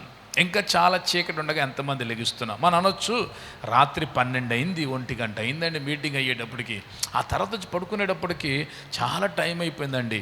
అందుకని యేసు ప్రభువారి జీవితంలో మనం చూద్దాం. అదే మార్కు సువార్త 1వ అధ్యాయంలోకి వెళ్ళి 32వ వచనం మీరు చదివితే, సాయంకాలము ప్రొద్దు కుంగినప్పుడు జనులు సకల రోగులను దెయ్యములు పట్టిన వారిని ఆయన వద్దకు తీసుకొచ్చారు. పట్టణమంతయు ఆయన ఇంటి వాకిట కూడి ఉండెను. ఆయన నానావిధ రోగముల చేత పీడింపబడిన అనేకులను స్వస్థపరిచి అనేక దయ్యములను వెళ్ళగొట్టెను. అవి తన్ను ఎరిగి ఉండినందున ఆయన దయ్యములు మాట్లాడనీయలేదు. ఆ తర్వాత ఆయన పెందలకాడ లెగిచి, అంటే ఒక పట్టణం అంతా కూడా ఒక ఇంటి దగ్గర వచ్చేసారంట. ఉదాహరణకి ఇప్పుడు ఈ పట్టణం గురించి ఆలోచించుదాం. మన పాస్టర్ గారి దగ్గరికి, ఒకవేళ పాస్టర్ గారు ఉన్నారనుకుందాం, ఒక మంచి పాస్టర్ గారు, ఆ పాస్టర్ గారి దగ్గరికి పట్టణం అంతా వచ్చేస్తే ఆ పట్టణానికి ఎంతమందికి ప్రార్థన చేయాల్సి వచ్చేది కదా. అందరు చాలామందికి దెయ్యాలు పట్టిన వాళ్ళు వచ్చారంటే మౌరుని పోతాయి, దెయ్యాలు వదిలించాలి, తర్వాత స్వస్థత ప్రార్థనలు, కొంతమంది బాధలు చెప్పుకుంటారు, వినాలి, ప్రార్థించాలి. ఇట్లాగా యేసు ప్రభువారు ఆ ప్రార్థన అంతా అయిపోయిన తర్వాతే అని మనం ఏంటంటే ఆ 35వ వచనం చదువుతాం. మరి 32 మీరు చదువుకుంటూ వస్తే యేసు ప్రభువారు రోజంతా పరిచర్య చేశారు. సాయంకాలం అయినప్పుడు పరిచర్య చేశారు. పరిచర్య అయిపోయి అంత అయిన తర్వాతే ఆయన ఏ టైంకి వెళ్ళి పడుకొని ఉంటారు? అయినా సరే వేకువజాము లేచి ప్రార్థన చేశారు. దేవునికి మహిమ కలుగునుగాక. ఎందుకు యేసు ప్రభువారు ఇట్లా ప్రార్థించాలి? అదే వేకువజాము లేచి ప్రార్థన చేశారు. తర్వాత మత్తయి సువార్త 14:23 మీరు చదివితే, ఆయన సాయంకాలం అయినప్పుడు అంటే అందరిని ఇంటికి పంపించేసేసి ఏకాంతంగా వెళ్ళి ప్రార్థన చేస్తూ ఉండేను అని రాయబడి ఉంటుంది. అంటే ఒకరోజు ప్రార్థనతో ఒక దినాన్ని ప్రారంభిస్తున్నారు, ఒక దినాన్ని ప్రార్థనతో యేసు ప్రభువారు ముగిస్తున్నారు. సచేతుని దేవుని స్తోత్రం చెప్దాం. ఎందుకు ఆయన ప్రార్థన చేయవలసిన పరిస్థితి వచ్చిందంటే, ఇప్పుడు వాక్యంలోకి వెళ్దాం. యోహాను సువార్త 5వ అధ్యాయం 30వ వచనం మీరు చదివితే, యోహాను సువార్త 5వ అధ్యాయము 30వ వచనం, నా అంతటా నేనేమీ చెయ్యలేను, నేను వినున్నట్లుగా తీర్పు తీర్చుచున్నాను, నన్ను పంపిన వాని చిత్త ప్రకారమే చేయగోరుదును కానీ నా ఇష్ట ప్రకారం చేయగోరును గనక నా తీర్పు. ఒకసారి చేతులు దేని స్తోత్రం చెప్దాను. రెండవదిగా యేసు ప్రభువు వారు దేవుడై ఉండి కూడా ఈ భూలోకములో జీవించినంత కాలం తండ్రి చిత్తం చేసుకుంటూ వచ్చారు, తండ్రి చిత్తం చేసుకుంటూ వచ్చారు. అందుకని యేసు ప్రభు వారి పరిచర్య తండ్రి అంగీకరించారు. ఈరోజు మన పరిచర్య తండ్రి అంగీకరించాలన్నా, విశ్వాసులు ఉన్నవారు మీరైనా సరే, మీరు చేస్తున్న మీ పిల్లలకు పేరు పెట్టడం దేవుని చిత్తమేనా? అటు పెట్టే పేరు గర్భఫలము యెహోవా ఇచ్చు బహుమానం అంటాం. ఆ బహుమానానికి తండ్రి చెప్పిన పేరు పెట్టామా, లేకపోతే వేరే పేర్లు పెట్టేశామా? తాత పేరు పెట్టాలి, తాత పేరు రావాలి, ఈ పేరు రావాలి. కొంతమంది అయితే సమయానుకూలంగా తిథుల ప్రకారం, ఏదో నక్షత్రాల ప్రకారం పేర్లు పెట్టుకుంటూ వెళ్తున్నారు. కొంతమంది పాస్టర్ గారి దగ్గరికి వచ్చి కమెంట్ చేస్తున్నారు, ఈ పేరే పెట్టు అంటున్నారు కదా. ఎందుకు పెడతాం తెలియదు. అంటే నేను ఏమంటానంటే, ఇప్పుడు మీరు కార్డుకు పెట్టేటప్పుడు కూడా దేవుని దగ్గర అడగాలి, ఇక్కడ బొట్టు పెట్టడం దేవుని చిత్తమేనా, ఇక్కడ కళ్ళకు పెట్టడం దేవుని చిత్తమేనా? అవన్నీ ఒక్కొక్కటి మన దేవుని దగ్గర అడిగితే, దేవుని చిత్తం మీద అది చేసినప్పుడు మాత్రమే పరలోక రాజ్యంలో మనం ప్రవేశించగలుగుతాం యేసు ప్రభు వారు చెప్తున్నారు. హల్లెలూయా. అంటే ఎందుకు దేవునితో సంభాషించాలి? దేవునితో సంభాషిస్తున్నప్పుడు దేవుడు చెప్తాడు, నా కుమారుడా, ఇన్ని పిల్లర్స్ వేయడం నా చిత్తం కాదు, ఈ ప్రాంతంలో చర్చి కట్టడం నా చిత్తం కాదు, ఈ మెసేజ్ చెప్పడం నా చిత్తం కాదు, ఈ పిల్లకి ఈ పేరు పెట్టడం నా చిత్తం కాదు. చక్కగా ప్రతిరోజు మనతో బోధించి నడిపించే ఒక పరమ తండ్రి మనకున్నాడు. ఎప్పుడైతే ఆయన చిత్త ప్రకారం మనం చేస్తామో అప్పుడే మన పరిచర్య దేవునికి అంగీకారంగా ఉంటుంది. అందుకొరకే దేవునితో సహవాసం చేయాలి, దేవునితో సహవాసం చేయాలి. లేకపోతే మనం పరిచయం చేసి ఇక్కడ భూలోకంలో అందరి చేత బలా గొప్పవాడు అనిపించుకుంటాం కదా. బైబిల్లో చెప్తున్నారు, యేసుప్రభు చెప్తున్నారు కదా, అయ్యా నీ నామములు దెయ్యాలు వెళ్ళగొట్టాం, మా తెలుగు ప్రజలు ఎక్కడెక్కడ ఉన్నారు అక్కడ అందరూ నాకు వ్యూవర్స్ ఉన్నారు. ఒక్కోసారి నేను ప్రార్థన స్టార్ట్ చేశాను, వేల మంది ప్రపంచ దేశం నుంచి కలుపుతున్నారు, నేను అద్భుతాలు చేశాను, స్వస్థలు చేశాను, నీ నామాలు దెయ్యాలు వెళ్ళగొట్టావు అంటే నువ్వు వాళ్ళందరికీ తెలుసుగా, నువ్వు నాకెవడో తెలీదు. అక్రమం చేయవాడా, బలా నమ్మకమైన మంచి దాసుడా, కొంచెమైన దాంట్లో నమ్మకంగా ఉన్నా, అంటే చిన్న పని చేసినా ఏ పని చేసినా దేవుని దగ్గర అడిగి ఆయన చిత్తానుసారంగా మనం చేయగలిగితే అది దేవునికి అంగీకారంగా ఉంటుంది, పరలోక రాజ్యంలో మనం ప్రవేశించగలుగుతాం. హల్లెలూయా. సో మొదటిగా మనం ఎందుకు దేవునితో స్నేహం చేయాలి, లేకపోతే ఎందుతో దేవునితో సహవాసం చేయాలి, ఎందుకు ప్రార్థించాలంటే మనకి ఏది అవసరం మన పరమ తండ్రి దగ్గర అడగాలి. ఆయన ఇచ్చేదాకా మనం ఆయన బలిష్టమైన హస్తం కొరకు ఎదురు చూస్తూ ఉండాలి. ఆయన చిత్తమైంది మనకి ఇస్తారు, చిత్తం కానీ దూరం చేస్తారు. కొన్నిసార్లు మనం చిన్నది అడుగుతాం, ఆయన పెద్దది ఇస్తారు. కొన్నిసార్లు పెద్దది అడుగుతాం, ఇది నీకు ఇష్టం కాదు, నా చిత్తం కాదే, నీకు పనికిరాదు, ఇది ఇస్తారు. సో ప్రతిరోజు దేవునితో సహవాసం. రెండవదిగా ఆయన చిత్తాన్ని ఎరిగి మనం ఉండటం కొరకు మనం ప్రార్థించాలి. మూడవది ఎందుకు మనం ప్రార్థించాలి, లూకా సువార్త 21వ అధ్యాయము 36వ వచనాన్ని మనం చదువుదాం. లూకా సువార్త 21వ అధ్యాయము 36వ వచనం. కాబట్టి మీరు జరగబోవు వీటి ఎల్ల నుండి తప్పించుకొని మనుష్య కుమారుని ఎదుట నిలవబడుటకు శక్తి గలవారగునట్లు ఎల్లప్పుడూ ప్రార్థన చేయించు మెలకుగా ఉండండి అని చెప్పాను. ఒకసారి చేతులు దేవుని స్తోత్రం చెప్దాం.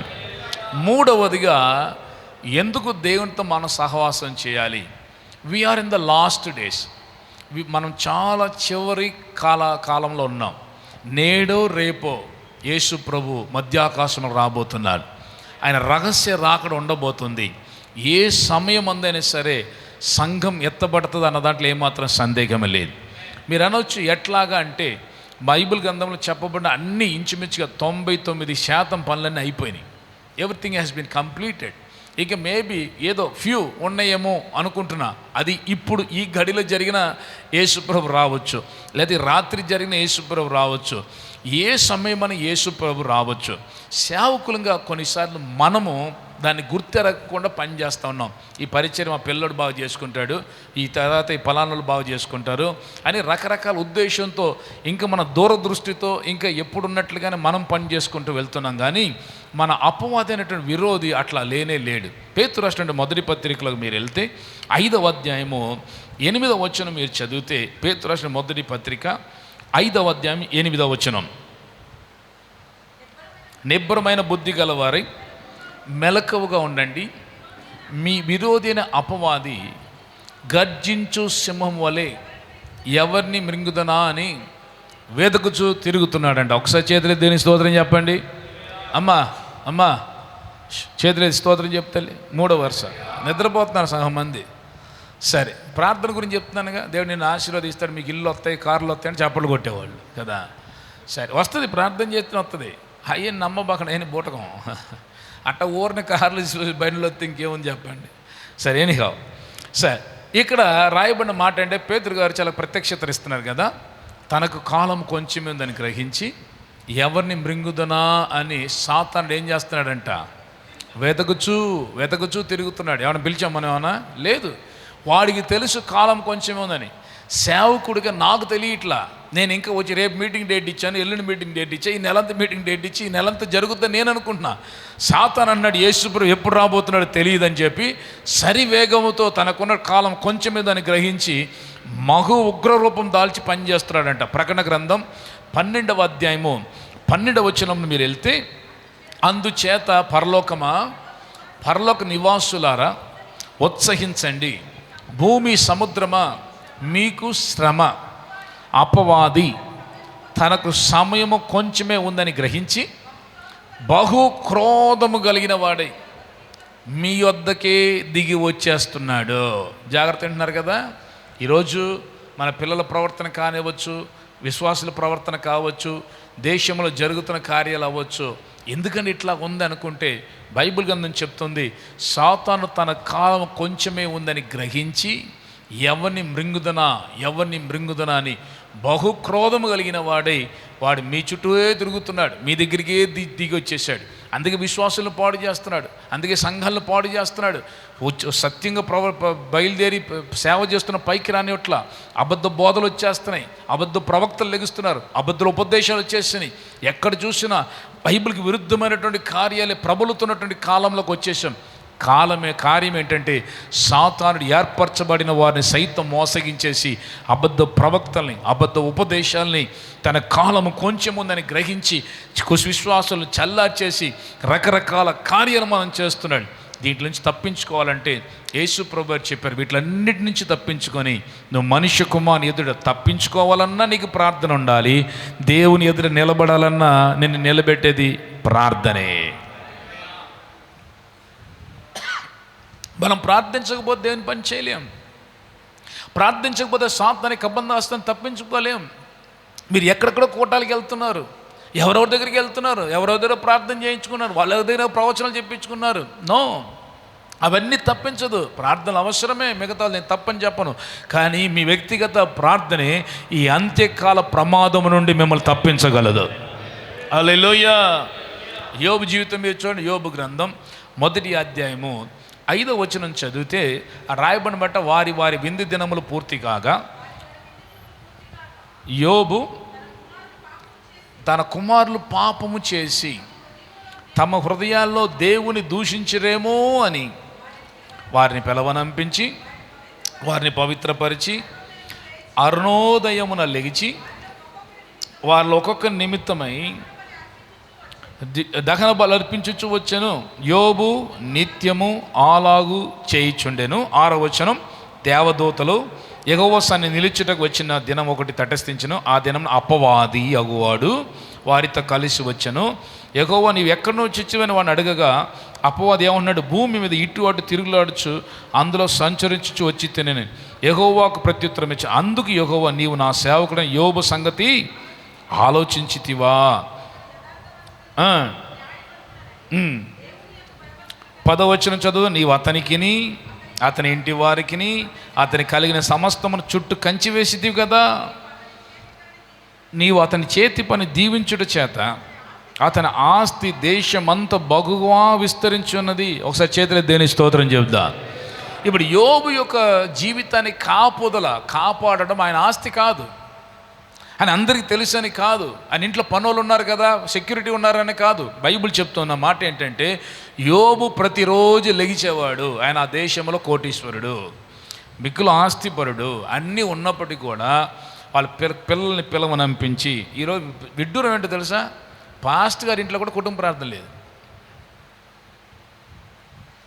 పాస్టర్ అమ్మగారు కూడా పొద్దున్న లేచి ప్రార్థన చేయాలి, పిల్లలు ప్రార్థన నడిపించట్లా. ఇది బాధాకరమైన విషయమే. యోబు ఒక సామాన్య మనిషి, తన పిల్లలు ఒకవేళ నేను రాత్రి పిల్లలందరూ భోజనం చేస్తున్నప్పుడు సంతోషంగా ఉన్నప్పుడు విస్తారమైన మాటల దోషం ఉండక మానదు కదా, ఒకవేళ పాపం చేసి ఉంటారేమో, దేవునికి విరుద్ధమైన కార్యం చేసి ఉంటారేమో అని కుమారులు పిలవనంపించి వాళ్ళు పరిశుద్ధపరిచి పవిత్రపరిచి రోజు దేవుని సన్నిధిలో బలు అర్పించేవాడు. నిత్యం అలాగూ చేయించుండను. అలాగ చేయడం వలన దేవుడు అక్కడ అపవాది అంటున్నాడు, నీవు అతనికి కంచె వేసావు కదా. ఎందుకని? అతని ప్రార్థన దేవుని యొక్క కాపుదల ఆయన కుటుంబం మీదకి తీసుకొచ్చేసింది. హల్లెలూయా. నీ విశ్వాసులు కాపాడబడాలి, ఇంకోటి దొంగిలించుకొని ఉండాలంటే నీకు ప్రార్థన ఉండాలి. నీ ఇంట్లో నీ పిల్లలు చేజారిపోకుండా ఉండాలంటే నీ కుటుంబంలో ప్రార్థన ఉండాలి. నీ ఆరోగ్యం పాడైపోకుండా ఉండాలంటే ప్రార్థన ఉండాలి. ప్రార్థన ఈ కడవరి కాల ప్రమాదము నుండి నేను తప్పించగలదు. ఈ కడవరి కాల ప్రమాదం నుండి తప్పించబడి దేవుని ఎదుట నిలబెట్టేది ప్రార్థనే. హల్లెలూయా. ఇది తెలిసి సాతాను ఏమంటాడంటే, ఫెలోషిప్లు పెట్టుకో, భోజనం చేసుకో, మాట్లాడుకోండి, ఫేమస్ కలిగిన పాస్టర్ని పిలుచుకోండి, 4 సేపు కాసేపు మాట్లాడుకోండి, అది చేసుకోండి, కానీ ప్రార్థన ఏంటయ్యా అని చెప్పగానే మనం కూడా ప్రార్థన చేయట్లేదు. ఒకప్పుడు పాస్టర్లుగా మోకాళ్ళు అంటే అందరు మోకాలు నల్లగా ఉండేదంట. ఎందుకని? అందరు మోకరించి ప్రార్థన చేసేవాళ్ళు కదా. ఈరోజు మన మోకాలే మనకు సాక్ష్యం చెప్తుంది. How much time we pray, how much time we spend. ఇది చాలా ప్రాముఖ్యం. సాతాను చాలా క్విక్గా అతడు మన ప్రార్థనను చల్లార్చి చేశాడు. ఎందుకు అంత కాన్సన్ట్రేషన్ చేశాడంటే మనం ప్రార్థన చేస్తే వాడు పని చేయలేడు. మనం ప్రార్థన చేస్తే వాడు అనుకుంటున్న పన్నాగాలు, వాడు అనుకుంటున్న కార్యాలు సాధించలేడు. కనుకనే మన ప్రార్థనను చల్లార్చేశాడు. మిగతాదంతా సాతాను చేసుకొని వెళ్ళిపోతున్నాడు. కాబట్టి ఈరోజు సాతాను విస్తృతంగా వ్యక్తిగత జీవితంలో, కుటుంబ జీవితంలో, సంఘ జీవితంలో, సమాజ జీవితంలో సాతాను తాను చేయని ఉద్దేశించిన చాలా స్పీడ్గా చేయగలుగుతున్నాడు. ప్రార్థించవలసిన మనము నిద్రపోతున్నాం గనుకనే సాతాను తాను చేయనుద్దేశించిన కార్యాలు చేస్తున్నాడు. పరిశుద్ధాత్మ దేవుడు అంటున్నాడు, ఈ రోజు నుంచి యేసుతో మాట్లాడే ఒక మంచి స్నేహితులుగా మనం మారుదుము గాక. హల్లెలూయా. ప్రార్థన తర్వాత ఏదైనా మీరు నిలబడండి. Satan can never touch you. Satan మనం ముట్టుకోలేడు. వాడు పోరాడి చూస్తాడు, కానీ ప్రార్థన అనే ఆయుధం వాడిని జయిస్తుంది. ఈ లోకంలో ఉన్నవాడు కంటే నాలో ఉన్నవాడు గొప్పవాడు. శ్రమలు తీసుకొస్తాడు, బలహీనత తీసుకొస్తాడు, పోరాటాలు తీసుకొస్తాడు. కానీ ఈ లోకంలో ఉన్నవాడు కంటే మనలో ఉన్న పరిశుద్ధాత్మ దేవుడు గొప్పవాడు కనుక వాడికి విరోధంగా నిలబడి జయమును మనకు అనుగ్రహిస్తాడు. కనుకనే ప్రార్థన. ఈరోజు చాలామంది ఓడిపోవడానికి గల కారణం పరిచర్యలో విస్తరలేకపోవడం కారణం, పరిచర్యలో దేవుడి ద్వారా అసాధారణమైన కార్యాలు చేయలేకపోవడం కారణం, పరిచర్యలో ఒక సేవకుడిగా నిరూపించలేకపోవడం గల కారణం, పరిచర్యలో చిన్న ప్యాంట్ షర్ట్ కొరకు అమ్ముడవపోవడం గల కారణం ఏంటి తెలుసా? ప్రార్థన లేకపోవడమే. ప్రార్థన లేకపోవడమే. రాజకీయ నాయకులు క్రిస్మస్ టైంలో మనల్ని మోసం చేయడానికి ఒక ప్యాంట్ షర్ట్ ఎత్తాడంటే 400 కూడా ఉండదు. అది కుట్టించడానికి 600-700 అవుతాయి. అది 400 కూడా ఉండదు. దానికి ఎగబడే వాళ్ళు ఎంతమంది, దానికి తొక్కిసలాట ఎంతమంది. బట్ నాయకుడు అంటున్నాడు, అరే మీరు పాస్టర్లా కాదని అడిగే పరిస్థితి ఎందుకు మనం తెచ్చుకోగలిగామంటే మన జీవితంలో ప్రార్థన లేదు కనుకనే. వాడిని పోషించిన దేవుడు మనల్ని పోషించలేడా? అంతకంటే ఎక్కువగా పోషించడానికి సమర్థుడు. Because I'm represent of the heavenly father. నీ పరలోక దేవునికి ప్రతినిధిని కనుక, వాడు లోకము మనుషులకు ప్రతినిధి, నీ దేవునికి ప్రతినిధి కనుక అంతకంటే గొప్పగా నన్ను ఆశీర్వదించే ఒక దేవుడు నాకున్నాడు. ఎందుకు చిన్నాట్లకు మనం అమ్ముడుపోతున్నామంటే ప్రార్థన లేదు. మూడవదిగా ఎందుకు మనం ప్రార్థించాలంటే ఈ అంత్యకాల ప్రమాదం నుండి తప్పించబడి దేవుని ఎదురు నిలబడాలంటే మనకి ప్రార్థన అవసరమే. ఒకసారి చేతులు దేని స్తోత్రం చెప్దామా? హల్లెలూయా. కాబట్టి ఈ రోజు ఏమైనా ఒక తీర్మానం ప్రార్థన చేయబోతున్నాం. రోజు పెందల కాడ లేచి నేను ప్రార్థన చేస్తాను. మీరు 4 అనుకుంటారా, 5 అనుకుంటారా, 3 అనుకుంటారా, మీకు యేసుకు మధ్య నేను టైం ఫిక్స్ చేయను. మనందరం సేవకులం కదా, అందరు పెద్దవాళ్ళు ఉన్నారు, విశ్వాసులైన వాళ్ళు.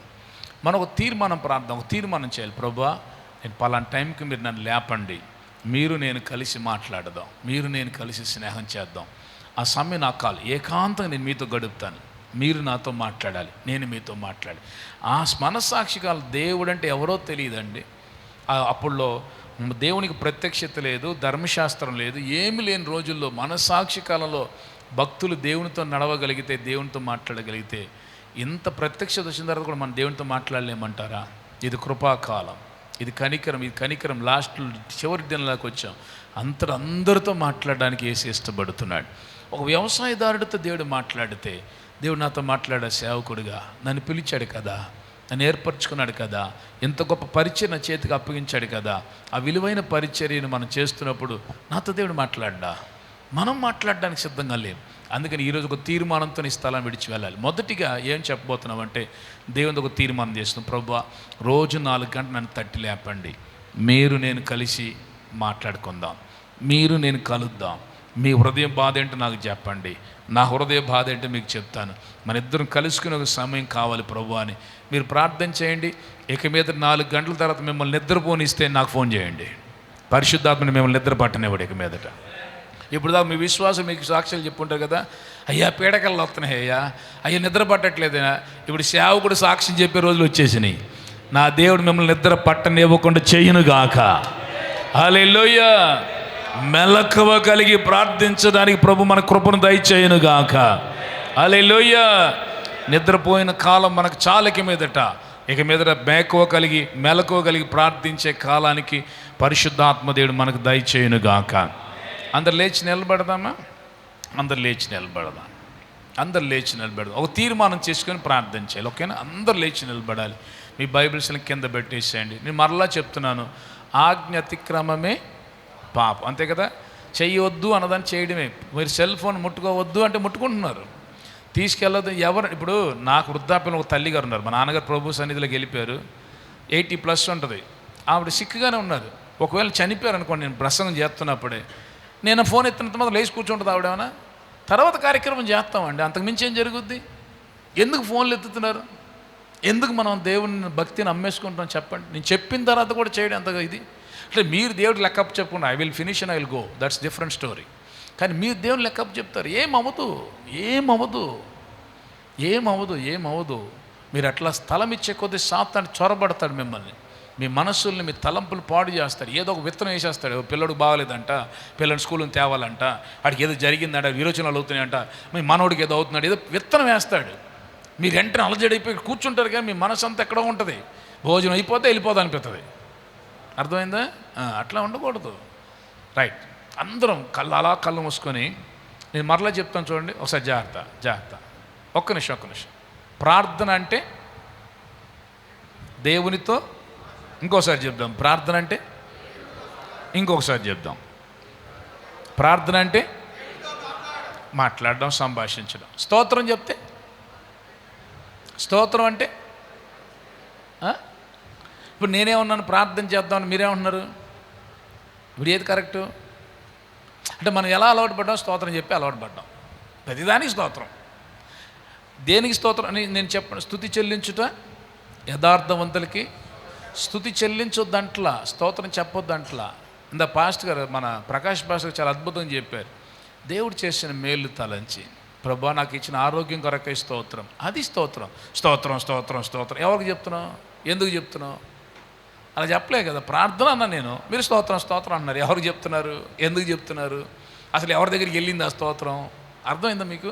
సాతాను చాలా క్విక్గా మనం మోసం చేసేసాడు. ఈ స్తోత్రంతోనే బతికేసాం మనం ఇప్పుడు దాకా. విశ్వాసులు అంతే. ఒకరోజు ఒక ఆన్లైన్ ప్రేయర్లో నేను చెప్పాను కదా, థామస్ గారితో నేను క్లోజ్గా ఉండేవాడిని. ఆయన విజయవాడలో ఆన్లైన్ ప్రేయర్ జరుగుతున్న ఒక అమ్మగారు వచ్చి తన బాధ అంతా చెప్పుకుంది. 1 కాదు 2 కాదని బాబు ఒక 6-7 హిస్టరీ చెప్పి ఏడుతుంది ఆవిడే. సరే, ఇంత బాధ ఉంది కదా అని నేను చేతుల నుంచి ప్రార్థన చేస్తే ఆవిడ స్తోత్రం అంటే దేవుడు అంటున్నాడు, ఆమె స్తోత్రం చెప్తుంది బాగుంది అంటుంది, నువ్వెందుకు ప్రార్థన చేస్తారా, కన్నీళ్ళతో వదిలిపెట్టు అన్నాడు. బైబిల్ ఏం చెప్తే, ఇద్దరు భూలోకంలో ఏకీభవించి అంతే కదా, ఆవిడ స్తోత్రం చెప్తే నీ ప్రార్థన చేస్తాను. ఇప్పుడు దేవుడు ఎవరికి సమానం చెప్తాడు? అందుకనే ఆ స్తోత్రం చెప్తురు. నేను చేతులెత్తి స్తోత్రం చెప్పండి అని అప్పుడప్పుడు అన్నా మీరు చెప్తున్నారు. దేనికోసం? ఆ పదం కొరకు. ఇప్పుడు ప్రార్థన అంటే దేవునితో ఈ మాట్లాడేటప్పుడు పేదలతో మాట్లాడకూడదు కదా. కొరింథీ రాసిన మొదటి పత్రిక 14:14 తర్వాత చదువుదాం. మీరు ఆత్మతో ప్రార్థన చేయాలి, లేకపోతే మనసుతో ప్రార్థన. మనసుతో మాత్రం ప్రార్థన చేసి ఆత్మతో ప్రార్థన చేయకపోతే మనసు ఫలవంతంగా ఉంటుంది, ఆత్మ దుఃఖపడుతున్నట్టు ఉంటుంది. లేకపోతే ఆత్మలో ప్రార్థన చేసి మనసుతో ప్రార్థన చేయకపోతే ఆత్మ తృప్తిగా ఉండదు, మనసు తృప్తిగా ఉండదు. So two balance. మనసుతో స్టార్ట్ చేయండి, ఆత్మపరవశులై అవ్వాలి. ఇది కాకుండా ఈ మధ్యలో కలవలాడ అనకూడదు కదా అట్లా. సో ఈ 2 ప్రార్థన అనుభవాలే బైబిల్లో రాయబడింది. 3వ అనుభవం మనకు వచ్చేసింది, ఏంటంటే మా పెదాలతో. అందుకే చూడండి, ఇవ్వబడిన అంశం కాకుండా ఏదో అంశం ప్రార్థన చేస్తానో లేదా. ఇప్పుడు నేనేమంటాను, ఖర్చు కొరకు ప్రార్థన చేయను అన్నా అనుకోండి, ప్రభువా ఈ ఖర్చు చూసే ప్రార్థన చేయాలి కదా. బైబిల్ కొరకు, బుక్ కొరకు, పెన్ను కొరకు, నా నెత్తి కొరకు చేస్తే ఏమైంది అంటే, ఎందుకంటే మనసు లేదు అక్కడ. మనసులో చేయట్లేదు. ఎందుకని మిమ్మల్ని I'm not criticising you, sorry, I'm very sorry. అంటే అది మనసు లేదు అక్కడ. చేయమన్నారు వినలా. ఇప్పుడు ఇందాక పాస్టర్ గారు చెప్పారు ప్రార్థన చేయమంటే, ఊరంతా చేసి చేయమన్న దాన్ని చేయకపోతే అట్లా అలాగా ఓకేనా. ఇప్పుడు మనం ఏం తీర్మానం, అందుకే స్తోత్రం చెప్పొద్దు. నేను అందుకే నిలబెట్టింది దేనికంటే, కొంతమంది నిద్రపోతున్నారు వింటారని.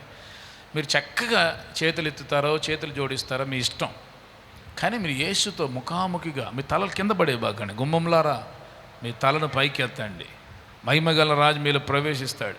చక్కగా తలలు పైకి ఎత్తి యేసును చూస్తూ చెప్పండి, ప్రభువా వేకుజాము నేను లెగిస్తా, నన్ను లేపండి, మన ఇద్దరం కలిసి మాట్లాడుకుందాం. 4 గంటల తర్వాత నాకు నిద్రపోని దిగ మీదట మీరు మాట్లాడాలి. నాకు ఆ కృప ఇవ్వండి, నాకు ఆత్మ ఇవ్వండి, ఆ భారం ఇవ్వండి, అభిషేకం. మీరు యేసుతో మీరు మనస్సుతో మాట్లాడడం ప్రారంభిస్తే పరిశుద్ధ ఆత్మదేవుడు నరుని ఆత్మకు సహాయం చేస్తాడు. నువ్వు ఇట్లా ప్రార్థన చేయి, నువ్వు ఇట్లా అడుగు, ఆయన సహాయపడేవాడు కదా. He is our helper. మీరు అట్లా పేదాలతో మాట్లాడితే నరుని ఆత్మ పనిచేయట్లా, దేవుని ఆత్మ పనిచేయట్లా, పేదాలతో మాత్రం బెడబెడని ఊరుకుంటున్నాం. అందుకే ప్రతిఫలమే రాట్లా. ఓకేనా. ఇప్పుడు అట్లా ప్రార్థించాలి. ఓకేనా. ఇప్పుడు వేరే దేని కొరకు ప్రార్థన చేయొద్దు. మా బాబు బాగుండాలి, మా సంఘం విస్తరించబడాలి, మా అమ్మాయి పెళ్ళి అయిపోవాలి, పక్కన పెట్టేద్దు. ఇప్పుడు అది కాదు. ఒకే అంశం ఏంటంటే, వేకుజామున పలానా టైంకి లేపండి, మేము కలుసుకోవాలి, మనం ప్రార్థన చేద్దాం. ఇది మనస్సులో నుంచి రావాలి. కొంతమంది పరిశుద్ధాత్మ దుఃఖపరుస్తాడు, వదిలేసాను, విడిచిపెట్టండి. కొంతమంది పరిశుద్ధాత్మ వైరాగ్యం వేస్తాడు, విడిచిపెట్టండి. మిమ్మల్ని దేవుని ఆత్మ అట్లా నడిపిస్తే అట్లా అరవకూడదు. ఓకేనా. మనసుతో మాట్లాడాలి కదా.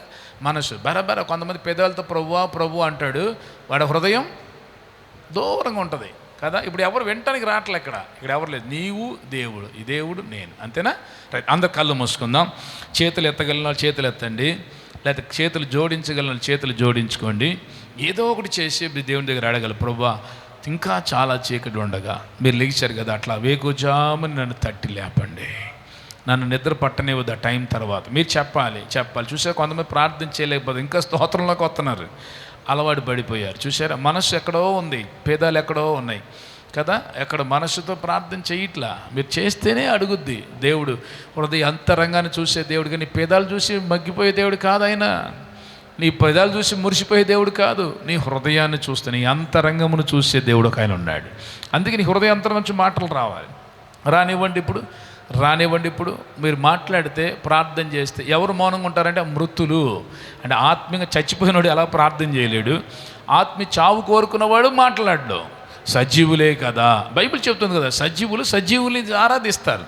నువ్వు సజీవుడు అయితే ప్రార్థన చేస్తావు, నువ్వు సజీవుడు అయితే ప్రార్థన చేస్తావు. నువ్వు బ్రతకాలి, ఆత్మీయంగా వర్ధిల్లాలి అనుకున్న వాళ్ళు ఏం చేస్తారంటే ప్రభు దగ్గర అడుగుతారు, ప్రభువా ఈ వేకుజాముని ప్రార్థించే ఒక అనుభవం నాకు కావాలి, ఈ వేకుజాము లేచే అనుభవం నాకు కావాలి, నన్ను తట్టి లేపండి, నేను మీకులాగా ప్రార్థించగలగాలి, మీకులాగా చెప్పండి. నాతో కాదు, మీకు మీరే చెప్పుకోవాలి. మీకు మీరే, మీ మనసుకి ఏమనిపించట్లేదా? మా విజయవాడ రండి, మీకు ప్రార్థన ఎలా చేస్తారు పాస్టర్స్ మీరు చూస్తారు. వాళ్ళు ఇప్పటికే ప్రార్థన అనగానే గొల్లని ఎడుత్తి ప్రార్థన చేస్తాను, ప్రభువా నాకు ఆ కృప కావాలయ్యా, ఒక కృప కావాలి. మీరు అడగాలి. అడుగు వారందరికీ దేవుడు ఇస్తాడంట. అడిగితేనే ఇస్తాడు కదా. అడగాలి మీరు. మీకు ఆశపడిన ప్రాణాన్నే తృప్తిపరుస్తాడు. వేకుజాము లేకపోతే నాన్న నువ్వు ప్రార్థించలేవు. ప్రార్థించకపోతే నీకు ఏది అవసరం దేవుడు ఇవ్వలేడు. ప్రార్థించకపోతే నువ్వు తండ్రి చిత్తాన్ని చేయలేవు. ప్రార్థించకపోతే కడవై కాలపు సాతానిక ప్రమాదం నుండి నీవు, నీ ఇంటి వారు, నీ సంఘం, నీ సమాజం తప్పించబడలేదు. నీ ప్రార్థన మీదే ఆధారపడింది. నువ్వు ఏది చెప్తే అది చేయడానికి ప్రతిరోజు దేవుడు నీ దగ్గర దిగి రావడానికి ఆయన సిద్ధంగా ఉన్నాడు. వస్తున్నాడు ఇప్పటికే. నువ్వు తట్టి లేపుతుంటే నువ్వు పడుకుంటున్నావు. సేవ కూడా ఎంతకాలం నిద్రపోతావు? ఓయి నిద్రపోతా. యోనాను అన్నట్టు దేవుడు అడుగుతున్నాడు. ఓయి నిద్రపోతా అని పిలుస్తున్నాడు. ఎంతకాలం నిద్రపోతావు? ఎంతకాలం సోమరిగా ఉంటావు? సోమరిగా ఉంటేనే చింపిరి గుడ్డలకి కారణమవుతుంది. సోమరితనం దరిద్రాన్ని ఇంటికి తీసుకొస్తుంది, పరిచర్లు తీసుకొస్తుంది, లేమితనం కలుగుద్ది. అందుకనే సోమరితనాన్ని విడిచిపెట్టండి. వేకుజాము లేచి అనుభవాన్ని తెచ్చుకోండి. పరిశుద్ధాత్మని మీ ప్రార్థన ఆలకిస్తున్నాడు. కొంతమందిని దేవుడు చూస్తున్నాడు. నేను ఒక ఆత్మలకు దర్శనం చూస్తున్నా. కొంతమంది దగ్గర దేవుడు ప్రత్యక్షమవుతున్నాడు. చాలామంది దాటుకొని వెళ్ళిపోతున్నాడు. అంటే పాపం వాళ్ళు అంతగానో ప్రార్థించట్లేదు. చూసారా, స్తోత్రం చెప్పుకుంటూనే ఉన్నారు. ఇంకా 2 నిమిషాలుగా పట్టమని ప్రార్థించలేకపోతున్నారండి. 2-3 మినిట్స్ కూడా మీ మనస్సుతో అడగండి. మనస్సులో నుండి అడగండి ప్రభు దగ్గర. Lord, I want to speak to you. I want to have an communication with you. I want to have an intimacy relationship with you. I want to walk with you Lord. I want to hear voice from you. ప్రభు, ఇక మీదట నీ స్వరం వినంది ఎవరి స్వరం విన్నయ్యా. నిన్ను దర్శించింది ఎవరిని దర్శించనయ్యా. ఇక మీదట మీతో మాట్లాడనదే నేను ఎవరితో మాట్లాడనయ్యా. ఆ మాట చెప్పుకోండి చూద్దాం. అట్లాగైనా పోనీ కనీసం ప్రభు, మనుషుల మాట వినడానికి ముందు నీ మాట వినాలయ్యా, నీ స్వరం వినాలయ్యా. మిగతా వాళ్ళని చూసే లోపే నీ ముఖ దర్శనం, ప్రతిరోజు ఆ సౌందర్యమైన ముఖ దర్శనం చూడగలగాలి. నీ పాదాల దగ్గర సాగిలపడే భాగ్యం మాకు ఇవ్వండి. Yes Lord, Holy Spirit, thank you. Yesu నామములో ఇప్పుడే ఆ నిద్రితనపు ఆత్మ, అశ్రద్ధ అనే ఆత్మ, సోమరితనపు ఆత్మ ఈ స్థలాన్ని విడిచి వెళ్ళిపోవాలి. సేవకుని విడిచి బయటికి రా. యేసు నామములో ఆజ్ఞాపిస్తున్నా. బయటికి రావాలి ఇప్పుడు. యేసు నామములో నీకు ఆజ్ఞాపిస్తున్నా. You have to leave them now. నువ్వు వదిలిపెట్టే తీరాలి. ఈ బిడ్డలు ప్రార్థన చేయడం ప్రారంభించేశాడు. అడుగుతున్న వారు ఇప్పుడు మీ నిద్ర ఆత్మ వెళ్ళిపోద్ది. అడగని వాళ్ళు కొంతమంది ఉన్నారు. వాళ్ళ మీదకి ఉన్న ఆత్మలు వెళ్ళిపోతున్నాయి. ఇటు వదిలేసే ఆత్మ ప్లేస్ ఎతుకుతుంది. వీళ్ళు అడగట్లేదు కదా, వీళ్ళ దగ్గరికి వెళ్ళిపోతే బాగుంటుంది అనుకుంటుంది. అది కూడా ప్రార్థన చేయాలి. మీరు పరిశుద్ధాత్మ దేవుడా, సాతానుడా, మీ దేవుని సంబంధ, సాతాను సంబంధ మీరు అడగాలి. యేసు ప్రభు వారు పెందలగాళ్ళు లేచాడు కదా. దేవుని సంబంధం అయితే మనం పెందలగాళ్ళు లెగాలి. సాతాను ఏంటంటే గర్జన సింహాలు అటు ఇటు తిరుగుతాడంటే మనం కూడా అటు ఇటు తిరుగుతూ ఉంటాం. ఇక మీదట ప్రభు దగ్గర అడగండి. ప్రభువా, వేకుజాము లెగిచి ప్రార్థించే అనుభూతిని మాకు ఇవ్వండి. ఆ ప్రార్థన అభిషేకాన్ని మాకు ఇవ్వండి. ఆ ప్రార్థన మహిమను మాకు ఇవ్వండి. ఆ ప్రార్థన ఆత్మను మాకు ఇవ్వండి. మీరు అడగాలి. మీ ఆత్మలు ఏమనిపిస్తుంది అడగాలి. నన్ను అడగడం, నన్ను పట్టించుకోవద్దు. మీ ఆత్మ ఏమని గోచరిస్తుంది, నరుని ఆత్మ ఏమని మాట్లాడుతుంది, దేవుని ఆత్మ అదే వింటాడు. ఎందుకంటే నరుని ఆత్మ ఎగువ పెట్టిన దీపం. నీ ఆత్మ ఏం మాట్లాడుతుందో అదే దేవుని ఆత్మ స్పందిస్తుంది. నేను చెప్పింది స్పందించదు. నీ ఆత్మ ఏమని గోచరిస్తుందో అదే దేవుని ఆత్మ స్పందిస్తుంది. అందుకే నీ ఆత్మ ఏమంటుందో అదే. నీ ఆత్మ వర్ధిల్లుచున్న ప్రకారమైన వర్ధిల్లుతావు. నువ్వు ఆత్మ వర్ధిల్లుతేనే వర్ధిల్లుతావు. అందుకే నరుని ఆత్మకు విడిచిపెట్టు. ఎంతకాలం మౌనంగా ఉంటావు, ఎంతకాలం కఠినంగా ఉంటావు, ఎంతకాలం పెదాలతో పరిచయం చేసుకొని తిరుగుతావు, ఎంతకాలం పెదాలతో మాట్లాడుకొని తిరుగుతావు, ఎంతకాలం పెదాలతో బతుకుతూ ఉంటావు. ఈరోజు ఆత్మ, పరిశుద్ధాత్మ, నరుని ఆత్మ, ఈ 2 పెన వేసుకొని బ్రతకాలి. మీదట ఆ 2 ప్రజలు వేసుకొని బ్రతకాలి. ఇప్పుడు థ్యాంక్ యూ హోలీ స్పిరిట్. పరిశుద్ధాత్మ దేవ, యేసు రక్తాన్ని ఇక్కడ చల్లుతున్నా, యేసు రక్తాన్ని ప్రోక్షిస్తున్నా. విడుదల ప్రకటిస్తున్నా. కట్లు తెగాలి. ఇప్పుడు కట్లు తెంపుతున్నాను యేసు నామములో. కట్లు తెగిపోవాలి యేసు నామములో. Thank you. దేవుని ఆత్మ అడుగుతున్న వారికి ఇస్తున్నాడు.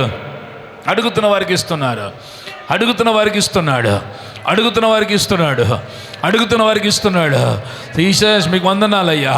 ప్రభువా, ఎవరైతే అడుగుతున్నారో వారికి ఇవ్వండి. అద్భుతం చెయ్యండి. ఆశీర్వదించండి. ఇక మీద పొద్దున తట్టి లేపండి అయ్యా. మేము శరీరమో బలహీనమైనది, ఆత్మీయ శుద్ధమైనది. ఇక మీద 30 లేపండి. 30 మీరు లేపండి యేసు నామములో. ఇక మీద ఎవరిని పడుకొని ఇవ్వద్దయ్యా. వేకువజామున మీరు ఎట్లాగైనా సరే బలవంతంగా మీరు నిలబెట్టండి, ప్రార్థనలు నడిపించండి. ప్రార్థన చేయకపోతే నరకానికి పాత్రలు అయిపోతారు. ప్రార్థన చేయని సేవకుడు విశ్వాసం నరకానికి తీసుకెళ్ళిపోతాడు. అయ్యో ప్రార్థన లేనివాడు అయ్యో దైవ చిత్తాన్ని ప్రజలకి ప్రకటించలేడు కనుక ఇక మీద సేవకురాలుగా మేమందరం ప్రతిరోజు ప్రార్థించగలగాలి. ఆ కృప చూపించండి, ఆశీర్వదించండి. మిగతా సమయం మాకు దీవెనకరంగా ఉంచండి. యేసు నామములో ప్రార్థించి వేడుకుంటున్నాం తండ్రి, ఆమేన్. దయచేసి కూర్చున్నాం. మీరు మోకరించి ప్రార్థన చేస్తే ఎప్పటికి మీకు అనారోగ్యం ఎముకలు అరిగిపోవు, బాగానే ఉంటుంది. మన పిఎల్ పరంజేతి గారు ప్రార్థన చేయలేదా? భక్సింగ్ గారు ప్రార్థన చేయలేదా? ఏసన్ గారు ప్రార్థన చేయలేదా? మన ఆది భక్తులు ప్రార్థన చేశారు మోకరించే. మీరు ఏసై ఆయన పాట రాశారని పేరేంటి, రాజుబాబు గారు మోకరించి ప్రార్థన చేశారు. విజయవాడలో ప్రతి నెల 3వ తారీఖు ఆన్లైన్ పేరు జరిగేది. మేము చూసేవాళ్ళు మోకరించి ప్రార్థన చేస్తారు. ఆయన మంచి ప్రార్థన వీరుడు, అందుకే మంచి పాటలు రాయగలిగారు. ప్రార్థన చేస్తేనే యేసు ప్రభు వారి దగ్గర కూడా చూడండి, శిష్యులు ప్రార్థన నేర్పించమని అడిగారు. యేసు ప్రభు ప్రార్థన నేర్పించాడు. తర్వాత యేసు ప్రభు వారు అనుకున్నారు, వీళ్ళే అడిగారు కాబట్టి ప్రార్థన చేస్తారనుకుని పేతురు, యోహాను, యాకోబుని వెంట పెట్టుకుని వెళ్ళి రెండో ప్రార్థన చేద్దాం అంటే వాళ్ళు ఏం చేశారు? అడిగారుగా నిద్రపోయారు. అంతే, అడిగారు, తెలుసుకున్నారు, నిద్రపోయారు. యేసు ప్రభు అనుకున్నారు, అడిగారు, వాళ్ళు అడిగారు కాబట్టి ప్రార్థన చేస్తారనుకున్నాడు. కానీ అప్పుడు కూడా ఖండించలేదండి. ఒకచోట మాత్రం యేసు ప్రభు ఖండించారు. ఏమనంటే, మీరు శోధనలో ప్రవేశింపుకుంటున్నట్లు మెలకువగలిగి ప్రార్థించారు. ఈ కడవరి కాలం శోధన. ఎవరు శోధకుడు? సాతాను శోధిస్తానికి వస్తాడు. మీరు శోధనలో ప్రవేశించుకొని ఉండాలంటే మెలకువగలిగి ప్రార్థించాలి. క్రైస్తవ సమాజంలో జరుగుతున్న పెద్ద పొరపాటు ఏంటంటే, శోధనలకు వెళ్ళిన తర్వాత ప్రార్థన చేస్తాం కదా. ఇంగ్లీష్లో మాట prevention is better than cure. మీరు ఎక్కడో వెళ్ళి బాగు చేయడం ముందు అది జరగకుండా మీరు చూసుకోనండి. అదే వాక్యం చెప్తుంది. శోధనలో ప్రవేశింపకుండానట్లు మీరు మెలకువగొండి ప్రార్థించాలి. సంఘాలను విశ్వాసం ఎవడో తెత్తికెళ్ళిపోయే లోపు సంఘాల్లో ఉన్నటువంటి లేకపోతే మన కొరకు దాచి ఉంచిన ఆత్మని సాతాను దొంగిలించి ఏ గుళ్ళకో గోపురాలు తీసుకెళ్లే లోపు మనం మెలకువగలిగి ప్రార్థన చేస్తే మనం కాపాడబడతాం, మన కుటుంబాలు కాపాడబడతాయి, మన సంఘం కాపాడబడుతుంది, మన సమాజం కాపాడబడుతుంది, నూతన ఆత్మలు మనం తీసుకొస్తాం. ఏ క్షణంలో మనం పరుగు ముగించినా యేసుతో మనకు సంబంధం ఉంది కాబట్టి యేసు దగ్గరికి వెళ్ళిపోతాం. అక్కడ కూడా యేసుతోనే ఉంటాం. హల్లెలూయా. ఇక్కడ యేసయ్యతో స్నేహం చేయలేండి, అక్కడ యేసయ్యతో ఎలా స్నేహం చేస్తారు? ఒకరోజు దినకరం గారు దేవుని దగ్గర అడిగారంట, యేసయ్య ఎంత ఆత్మల భారం కలిగి మేము ప్రార్థన చేస్తున్నాం, అందరిని తొందర రక్షించేయండి అయ్యా, అందరూ పరలోక రాజ్యానికి వచ్చేస్తారయ్యా అంటే యేసు పరిశుద్ధాత్మ దేవుడు అన్నారంట, నేను రక్షించకుండా ఉండలేదు, అందరు రక్షించాలని తాత్పర్యమే, అందరూ నా దేవుని సన్నిధిలో ఉండాలని. కానీ రక్షణ పొందండి నా దగ్గర నిలబడలేడే, వాడు ప్రార్థన అనుభవం లేకపోతే నాతో ఉండలేడే అని ఒక వ్యక్తిని తీసుకెళ్ళాడు. ఒక సేవకుడిని, నేను చెప్పే సేవకుడిని తీసుకెళ్ళాడంట. తీసుకెళ్తే ఉండలేక కిందకు వచ్చాడంట. అప్పుడు అడిగారంటే, ఎందుకు నువ్వు ఉండలేకపోయావు అంటే, ఆ వెలుగులో నేను ఉండలేకపోయానంటే. చూశారు, మన వెలుగు చీకటి చీకటికి వెలుగు పొత్తు లేదు. మన చీకటి సంబంధులు ఈ లోకంలో జీవించినంత కాలం ఆ వెలుగును చూడలేము, వెలుగులో ప్రవేశించలేము, వెలుగుతో స్నేహం చేయలేము. ఇక్కడ వెలుగుతో స్నేహం చేస్తే అక్కడ కూడా వెలుగుతోనే మనం ఉంటాం. ఇక్కడ యేసుతో స్నేహం చేస్తేనే అక్కడ యేసుతో స్నేహం చేయగలుగుతాం. ఇదే సత్యం. కాబట్టి మనం మోకరించాలి, ప్రార్థించాలి, దేవునితో గడపాలి. ఆ ప్రార్థన అంటే పెదవులతో ఉండకూడదు, మనసుతో. ఒక అంశం కొరకు ప్రార్థిస్తున్నామంటే చక్కగా చేతులు జోడించో, చేతులు ఎత్తో మోకరించి ఒక అంశం కొరకు మన ప్రార్థన మనసులో నుంచి స్టార్ట్ చేయాలి. ఆ మనస్సు నరుని ఆత్మ ముందు మాట్లాడాలి. ఆ నరుని ఆత్మ యెహోవా పెట్టిన దీపం కనుక వెంటనే దేవుని ఆత్మ ఏం చేస్తాడంటే నరుని ఆత్మతో స్నేహం చేయడానికి వచ్చేస్తాడు, సహాయం చేస్తాడు. వారు ఇరువురు కలిసి అప్పుడు మనసుతో ప్రారంభమైన ఆత్మతో ముగించబడుతుంది. ఒకసారి చేతులు దేవుని స్తోత్రం చెప్దాం. హల్లెలూయా. కాబట్టి తీర్మానం తీసుకున్నాం, మనం నమ్మకం ఉండాలి. కొంచెమైన దాంట్లో నమ్మకంగా ఉంటే అత్యధికమైన దాంట్లోకి దేవుడు మనల్ని ఏం చేస్తాడంటే ప్రవేశింపజేస్తాడు. మనం తీర్మానం తీసుకున్నాం కదా, ప్రయత్నం చేయాలి. It's a sacrifice. ఇప్పుడు దాకా నిద్రపోయి అలవాటు కాబట్టి మీరు ఎన్నని చెప్పండి, మీరు 3 గంటలకని ప్రార్థన చేస్తే పరిశుద్ధాత్మ దేవుడు మీ సెల్ ఫోన్ అయినా ఫెయిల్ అవ్వచ్చు కానీ మిమ్మల్ని పరిశుద్ధాత్మ ఫెయిల్ చేయడు. నా ప్రాక్టికల్ ఎక్స్పీరియన్స్ చెప్తున్నాను. 3 గంటలు లెగాలని చెప్పండి, పడుకోండి, 3 గంటలు ఖచ్చితంగా లేపుతాడు. మీరే మరల ఇటు దొరలి పడుకుంటే వాటికి కండు ఆయన బలవంతం చేసే దేవుడు కాదు. ఇప్పుడు కీర్తనకారుడు ఏమని రాస్తాను, ఆయన పచ్చిక గల చోట్ల మనం ఏం చేస్తాడు, పౌరుండే చేస్తాడు, శాంతికరమైన జలముల యొద్ద నడిపిస్తాడు. తినిపించడు, తాగించడు, నడిపిస్తాడు. తినాల్సింది తాగాల్సింది మన పని. అట్లాగే పొద్దున్న తట్టి లేపుతాడు. కొద్ది ప్రయాసం మోకరించాలి. నేను మోకరించలేనే, పడుకో నువ్వు వెళ్ళాల్సిన చోటుకి వెళ్ళి అని వదిలేస్తాడు. మన పరిచయం అట్లాగే ఉంటుంది, మన భవిష్యత్తు అట్లాగే ఉంటుంది కదా. అందుకే సాతాను సత్యం నెగ్గట్లేదు కాబట్టి, అంటే వెలుగు ప్రకాశించలేదు కాబట్టి చీకటి కమ్మేస్తుంది. సత్యం ప్రార్థన చేసి సత్యంగా నిలబడే సేవకులు తగ్గిపోయారు కాబట్టి ఈరోజు అబద్ధపు ప్రవచనాలు, అబద్ధ బోధలు, అబద్ధ ఉపదేశాలు వచ్చేసినాయి. మీరు అనొచ్చు ఎట్లాగ అంటున్నారు. పౌలు గారు, పేతురు గారు చాలా అద్భుతంగా రాస్తుంటారు. పేతురు రాసినటువంటి మొదటి పత్రిక 4వ అధ్యాయం అనుకుంటా, చూడండి ఒకసారి. 4వ అధ్యాయము మొదటి వచనం చదవండి.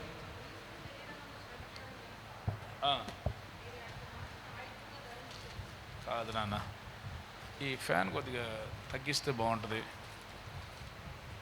తిమోతికి రాసిన మొదటి పత్రిక, అపోస్తలుడైన పౌలు గారు తిమోతికి రాసిన మొదటి పత్రిక 4వ అధ్యాయం, కొత్త నిబంధనలో 195వ పేజ్ చూడండి.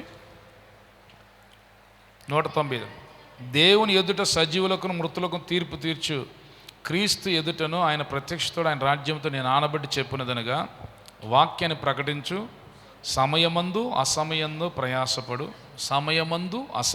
ప్రయాసపడు, సంపూర్ణమైన దీర్ఘశాంతముతో ఉపదేశించుచు, ఖండించుచు, గద్దించుము, బుద్ధి చెప్పు.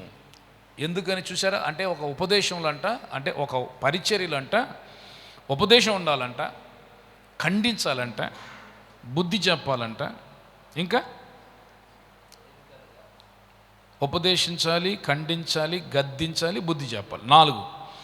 ఎందుకు అంటే జనులు హితబోధన అంటే ఆరోగ్యకరమైన మంచి బోధన సహింపక దురద చెవులు గలవారై తమ స్వకీయ దురాశలకు అనుకూలమైన బోధకులను తమ కొరకు పోగు చేసుకొని సత్యమునకు చెవి ఇయ్యక కల్పన కథల వైపు తిరుగు కాలం వచ్చును.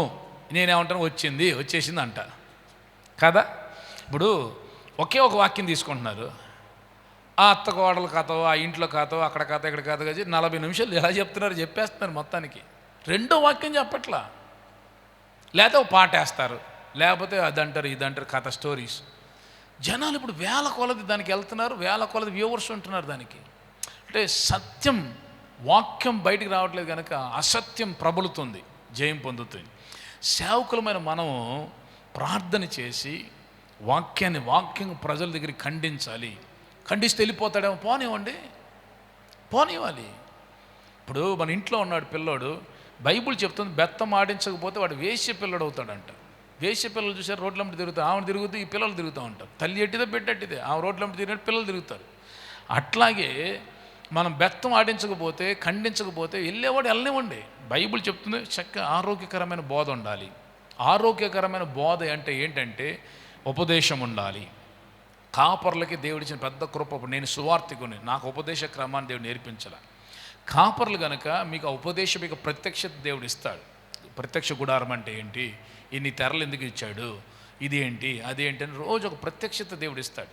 ప్రత్యక్షత, ఖండించాలి, గద్దించాలి, బుద్ధి చెప్పాలి. ఒక ఆరోగ్యకరమైన బోధ సంఘంలో ఉండాలి. అది లేకపోతే ప్రశ్నార్థకం. కల్పన కథల వైపు తిరుగు కాలం వచ్చేసింది. ప్రజలందరూ అట్టే వాళ్ళ గురించి చెప్తున్నారు. క్రికెట్ ఎందుకు ఓడిపోయింది అంటాడు విజయవాడలో ఒకడు. ఆడు ఓడిపోతే వీడికి ఎందుకు అంటే దేశీ ఆ తంబునేలు పెట్టగానే లక్షల మంది చూస్తున్నారు, దాన్ని విమర్శిస్తున్నారు. అలాగే వాడికి కొంతమంది ఫాలోయర్స్. ఒకడు ఇంకో రకరకాల బోధ వచ్చేసింది. ఇది అంత పోవాలంటే సత్యం ప్రబలాలంటే మరి సత్యవంతుని యేసుతోనే మనం జీవించాలి. యేసు దగ్గర అడిగి ఉపదేశించండి, you will never go wrong. క్రమంగా వస్తుంది, కానీ అది అంతం వరకు నిలబడుతుంది. మీ ద్వారా కొంతమంది సేవకుల్ని, కొంతమంది విశ్వాసులు ప్రభు రాకడ కొరకు మీరు సిద్ధపరచుదురుగాక.